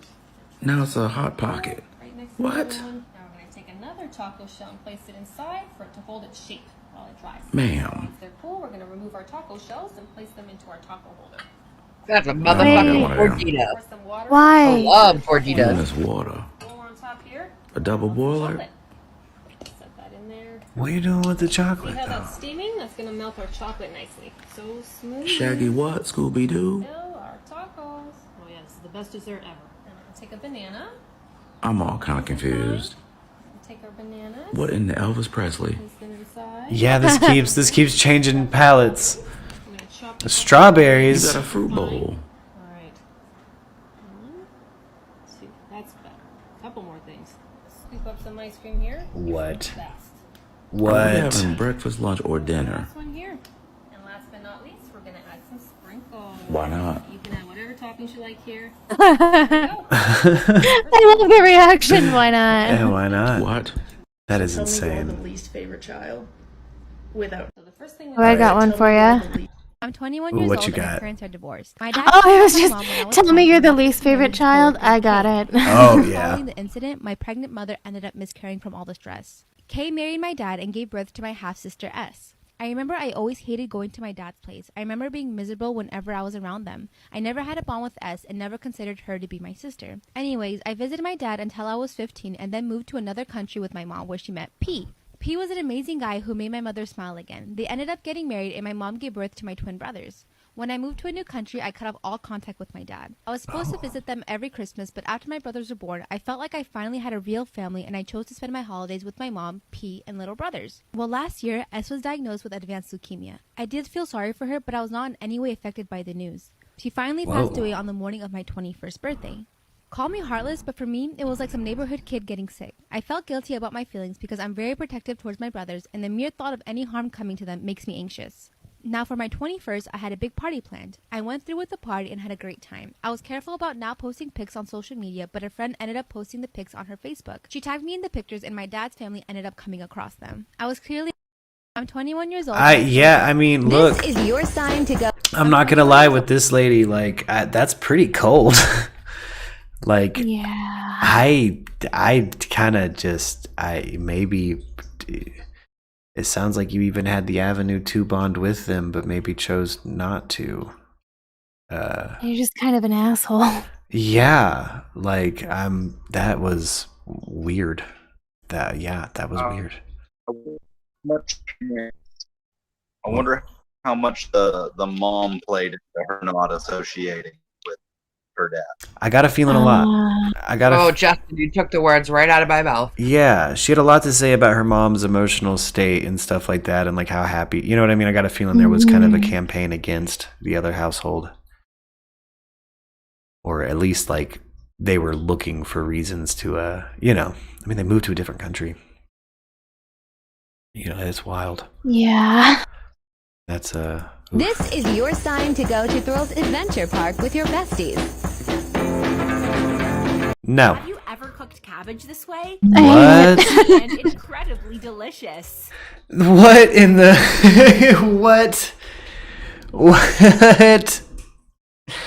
No one's ever cooked cabbage this way. Hey, what an absurd question to ask when you know damn well no one's done a cabbage bowl. A cabbage bowl full of meatballs. What the hell? I gotta know where this goes now. This is insane. What is your problem? We'll need one whole cabbage. Cut the top off this and set it aside to use right away. Now cut the cabbage to carve a hole in its middle. This recipe is very simple to make, very tasty, and no, it's not. No. Love it. It's not any of those things. Have you ever tried to cut a cabbage? It sucks. Should look like this. Yeah. Now in a bowl, add 450 grams of ground beef. This lady's voice is kind of weird too. She's like, "Look at the bowl." Like, whoa, calm down. We see it. 1 cup of I like breadcrumbs. 1 onion. A dash of fine herbs. Okay. 1 teaspoon of black pepper. He said herbs with the hard H. 1 teaspoon of Herbs? paprika. She said herbs. 1 teaspoon of salt. A drizzle of olive oil. What? And mix these ingredients well with your hands. Take a moment to tell me where you're watching us from so that I can personally thank you for following our recipes. No, please don't. I'm gonna let her know. No, don't tell her. We watching from Saturn. Put aside. Now let's prepare the sauce. That was a missed opportunity to plug the show. 2 tablespoons of tomato paste, 1 teaspoon of salt. For some reason, the channel's called MURKradio on TikTok, so I feel like I'm still nailing it. 1 teaspoon of oregano, 1 teaspoon of mild paprika, 500 mils of water, and stir. Why is she saying? Is she Canadian? Is this? Yeah, is this a weird Canadian recipe? She said herbs She said with the hard herbs. H. She's saying milliliters and shit. She's talking about liters and grams. Why are you cooking like that? To continue, add all the meatballs inside the hole we made in our cabbage. And if you're still watching this video, you're loving the recipe. Then like the video and comment below. I'm not. I'm just oddly fascinated. I clicked like. I'm gonna comment. Don't do it. You liked your own comment? Cabbage in a baking pan. Then put all the sauce inside the cabbage and cover Hell yeah, the I did. other part. No, I didn't. But I like the thing. I like the video. But and I'm going to. I'm gonna like my own comment. I'm not. Okay, That's see, awesome. I've done cabbage rolls just like this, just without the. Aluminum foil. Like you do rice and you wrap it in. Yeah. And then you. Cabbage pasta sauce? Oh, And fuck our no. recipe is ready. I hope you enjoyed it. Thank you very much for watching this. See you in the next. Have you ever? Oh. And after like a couple hours of playing Xbox, I don't want these part 1s and 2s. Rainbow for Pride Month, so let's do it. First, we start with our outline. Oh, this might be cool. It up. So what I want to do is little spots of every color, so that way when I crumple it up and everything, it looks super cool. So I'm gonna do that. First, we've got red, then orange, just like that. Then we got yellow, just like that. Then we got green, just like that. Then we got blue, just like that. Then we Just got like that. purple, Just like that. and we got pink. Just like that. Crumple it up. What?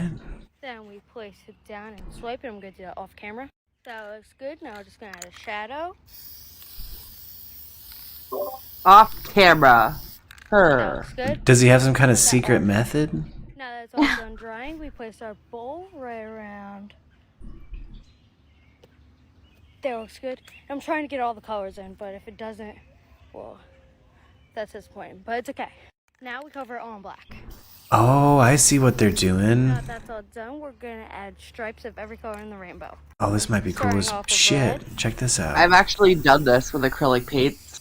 Really? Then we got Yeah, orange. I could send you a picture of it. This looks fun.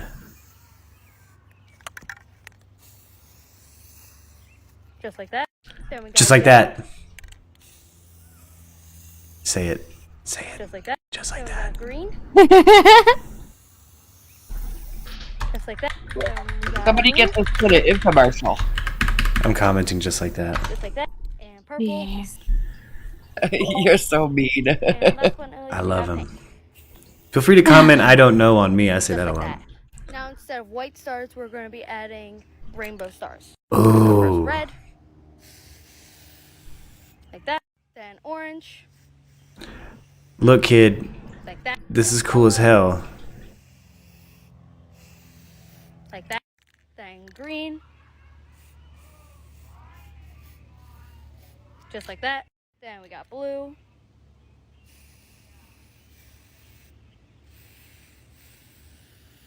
Just like that. Then purple. Damn. Just like that. Pink. I got to 5 see. That. hours That's what later. Right there.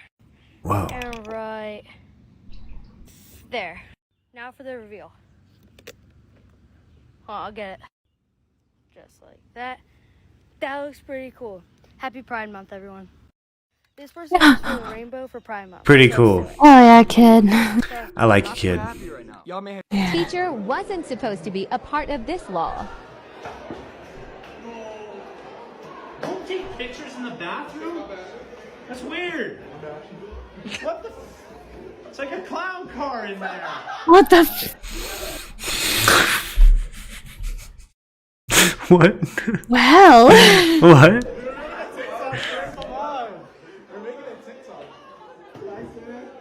Teacher wasn't supposed to be. The guava is nice and squishy, which means that it's ripe, so let's open it. Uh-oh. Black do ones, it. and I'm really worried that it's rotten. Do it. And you guys have been getting really mad at me lately with the rotten fruits. I'm so sorry. I procrastinate opening these things. But I have faith, or at the very least, I won't eat the rotten part. It's not rotten! Whew, I was actually so nervous. I don't want you guys to start thinking that I'm like purposely waiting for these things to rot. I actually just get really nervous about opening fruit. I don't know why. What? And then I procrastinate it. It's like, I don't know. But Yummy! And the lady told me I don't know who decided to put her on Ritalin, but she doesn't need it. She doesn't need it. I can't smell it. But that's okay, I'm sure it's still good. So apparently you just cut it like an apple, and then you can eat the skin like same as you would eat like an apple skin. So even though guavas are local to Hawaii, I've actually never eaten one because I always just have it in juice. So let's I try hope you washed it. Cheers. Yeah. Ew, mouth noises. Holy damn, this is delicious. The skin, Blech. it's surprisingly not bitter. I don't know why I was imagining it to be bitter, but it's like eating I an think apple so, skin. It Flannel. kind of reminds me of pear skin. And then oddly enough, the exterior is sweeter than the interior. Or is that not odd? Is that normal? Yeah, I think her whole TikTok might be cutting fruits. The guava is We're nice gonna and like squishy, her. which means that it's All right. Great. Ah! Ah! That's season 1 shit. Zimmy, where you at? That's season 1 Florida shit. What up, I Zimmy? love it. Only an American would look a 10-foot man-eater, a dinosaur, in the eye and say, "Sup, bro?" Holy cow. That was the reaction. What's up, bro? Only an American. He right. He right. Yeah. Oh. I'd definitely look it in the face and be like, sup, bro? I would probably run away, puking in my mouth a little bit. I won't lie. But maybe I hold a bit more of a European sentiment with that creature. Most reptiles, freaked out by reptiles. I like a good lizard. I like, if you got legs, you're not all neck, I like you. Gators, though, once you get so big and you're a reptile, go away. Go away. You're just a dinosaur. Yeah, I'm scared of you. I want to see, like, I don't know, Jeff Goldblum figure a way to contain you, you know? That's the extent of our relationship. Yeah. Crocodiles. And your tails are delicious. I hate saying it, but... Oh, no. I hate saying it, but we still got to get gator meat to Zimmy. It's impossible to ship to Italy, but we got to find a way. How you do that? Oh. Yo, that's a butter knife. How'd you do that with a butter knife? You dummy. It's editing. You just did that with the back end of a butter knife. Boo, Guys, it's been a while disapprove. since I haven't done a clay video, and look what I bought. It's a mini pottery wheel. I only bought it for $10. We're gonna try to make a cup with this. Today has been a good day. I'm excited. I cleaned my bed. Look. Who wanna sleep with me?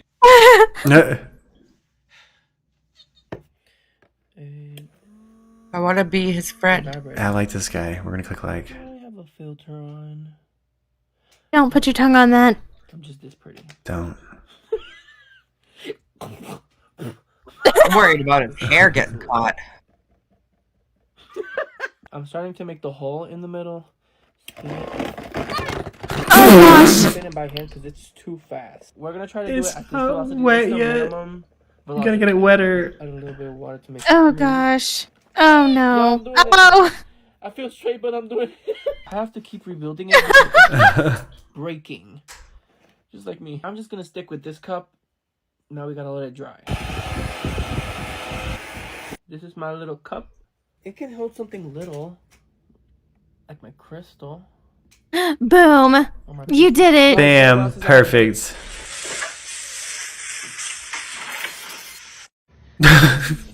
Oh gosh. Your whole leg. Oh gosh. Why? Do you see the... Oh, get out of it. Oh.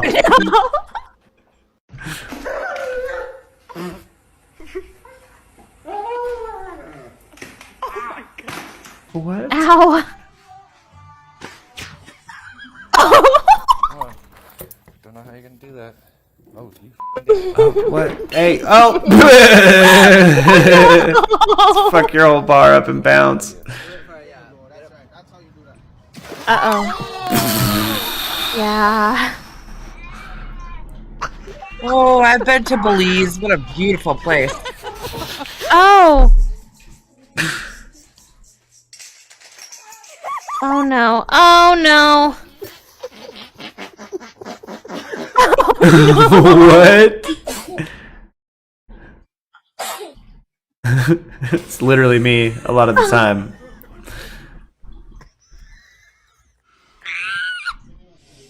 no! Oh.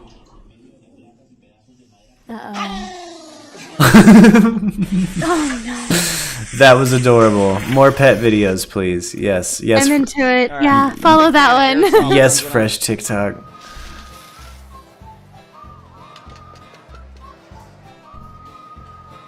Oh, hello, come here. Oh, yeah. What is this? I don't like My this. kids love this show, by the way. Oh, really? It's like a prank show, yeah. First one ever. Now, this is a repeat, so some of you OGs have already heard it before. And a little backup to this story. This is when I had first started. So you're talking about 10 years ago. And I maybe had 1 year experience under my belt and didn't know how to handle customers and whatnot. Most of my cakes that you see are generally taller. They're about 3 layers each. And I go according to serving size. I make the cake according to the size that you want. So this person had reached out to me. She had twins, a boy and a girl. It was their first birthday. She wanted a Mickey Mouse cake, where the bottom of the cake is just plain cake, and then the top has like a little top hat of Mickey Mouse with the ears. So 1 girl, 1 boy, 1 blue, and I think 1 pink. She wanted it to feed 40 people, but she wanted the cake to be a 10-inch base. Now, with the cake being a 10-inch base, if I was to make it 3 layers tall, plus the hat was cake as well, it would have fed at least 35 people each, making it 70 in total. So I would have to charge her for 70. So I should have, and this is where I learned from this experience, because remember, I was just a year into caking.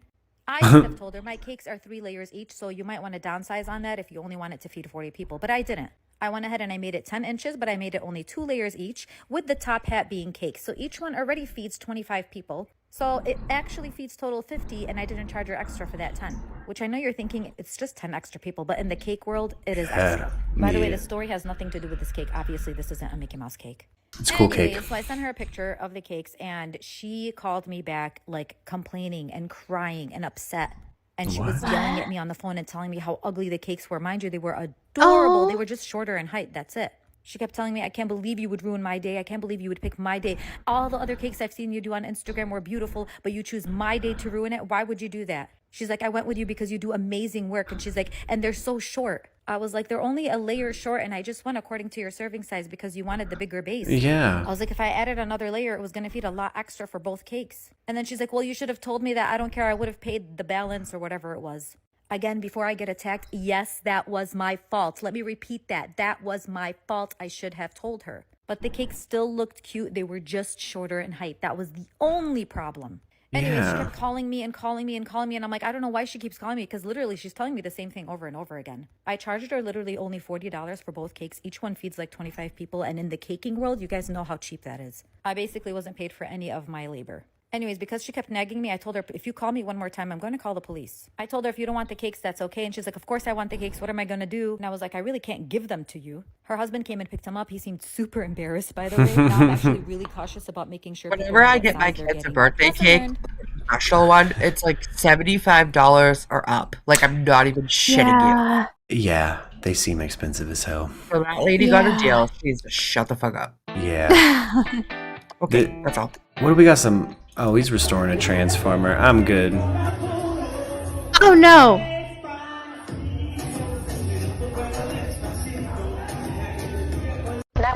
Get down, homie. Yeah, something's been lurking around my property and I want it gone. What is So this? you're a trespasser. Yes. Can you describe this person, sir? Person? Yes. Can you tell me what they look like? Lady, I think you're mistaken. It isn't a person. Excuse me? It isn't a person. Well, whatever the f*** it is, I want it off my property. Can you send the police? What's your address, sir? My place is kind of isolated. It's set back from the main road. Uh-huh. I'm watching from my bedroom window. I've locked the door in case the thing gets inside the house. Good. Stay where you are, sir. Now, what makes you say this trespasser isn't a person? I'm not crazy. I didn't say you were, sir. I'm just trying to understand what the problem is here. I've got a f***ing trespasser. It's not complicated. What more do you need to know? What is Sir, this? I need you to calm down. Audio. Tell me more about this trespasser. How long has it been on your property? 2 hours, maybe? No, 3. Yep, it's been 3 hours. This isn't the first time it's shown up, though. Oh? It came by the other night. My girlfriend and I woke up to this Ah! No. 911, what's your emergency? Yeah, something serious is happening. Whatever was out there, it had my dog freaked. I ran downstairs and found my dog. His name is Hulk. He was at the back door barking his damn head off. You mean your dog Paul? Knuckles raised. Yeah. He looked ready to kill. I've never seen him like that, and to be honest, it scared me. My girlfriend had followed me, and she was freaking out too, but I told her to take Hulk and go back upstairs. Then I grabbed my hunting rifle and stepped outside, yelling at whoever it was to show themselves. What happened next? 911, what's your What? emergency? What happened next? Fuck you. You clickbaity piece of On shit. the country road, an elephant stretched its trunk, constantly attacking passersby. It was because his child fell into a deep well built by mankind. From the video we see, the little elephant falling into the deep well kept struggling in it. A large area of skin has been worn off its body. Fortunately, the water is not very deep, plus the little elephant has a long nose, that's why it won't drown. It heard movement above the well. The baby elephant kept roaring, seems to be asking for help from mankind, but the well is more than 5 meters deep of the well. I'm assuming they get him out, you know what I'm saying? But That's that was just what I wanted to believe, so yeah. Oh no. Update to the whole orangutan debacle. Turns out I was right. Turns out this man, well, 19-year-old, hopped the enclosure fence and started taunting the big ape, literally for clout. Bro wanted to go viral, and the orangutan said, yeah, I can show you the way. Almost cost him an arm and a leg, but mans did numbers on Twitter. Not to mention the orangutan was on recruit difficulty, because I watched that whole video, and I counted at least 3 times where he could have gotten his folded. Jokes aside, this pissed me off for a lot of reasons. First of all, if that orangutan would have killed him, not even, if he would have broken his arm, what do you think the headlines would have been? Probably something like, vicious orangutan goes crazy and brutally mauls man. When it really should be, wannabe influencer gets exactly what he asked for as wild animal. Don't forget that they put the orangutan down because of it. Yeah.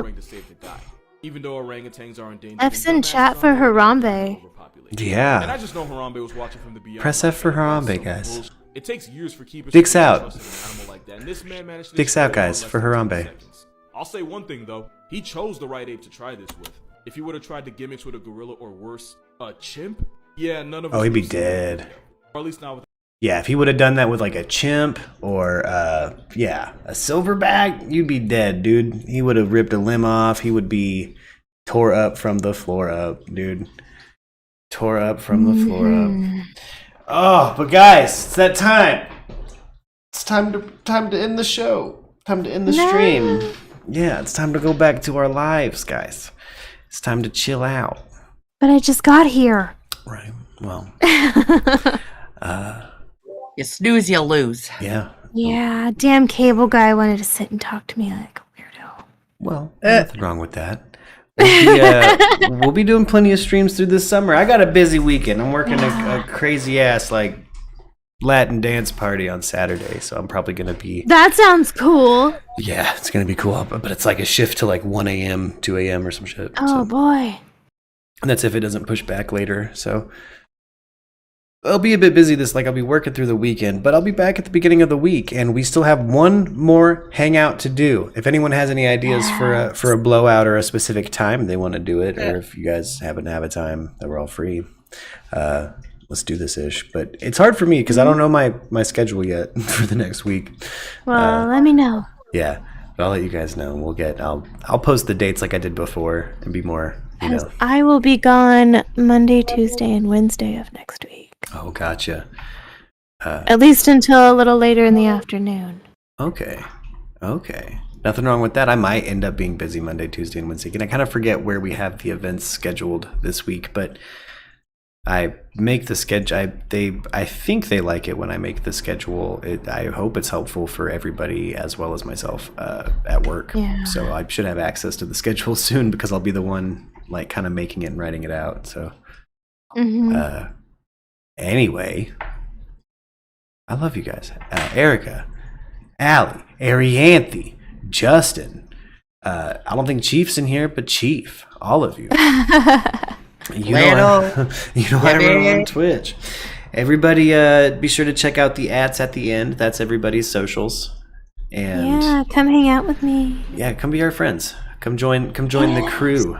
Be sure to smash that subscribe and you know, violate that like button. Girl Scouts. And yeah. I'll talk to you guys. That's like my new out. That's my outro. That's the new one. Bye. I like it. Lights.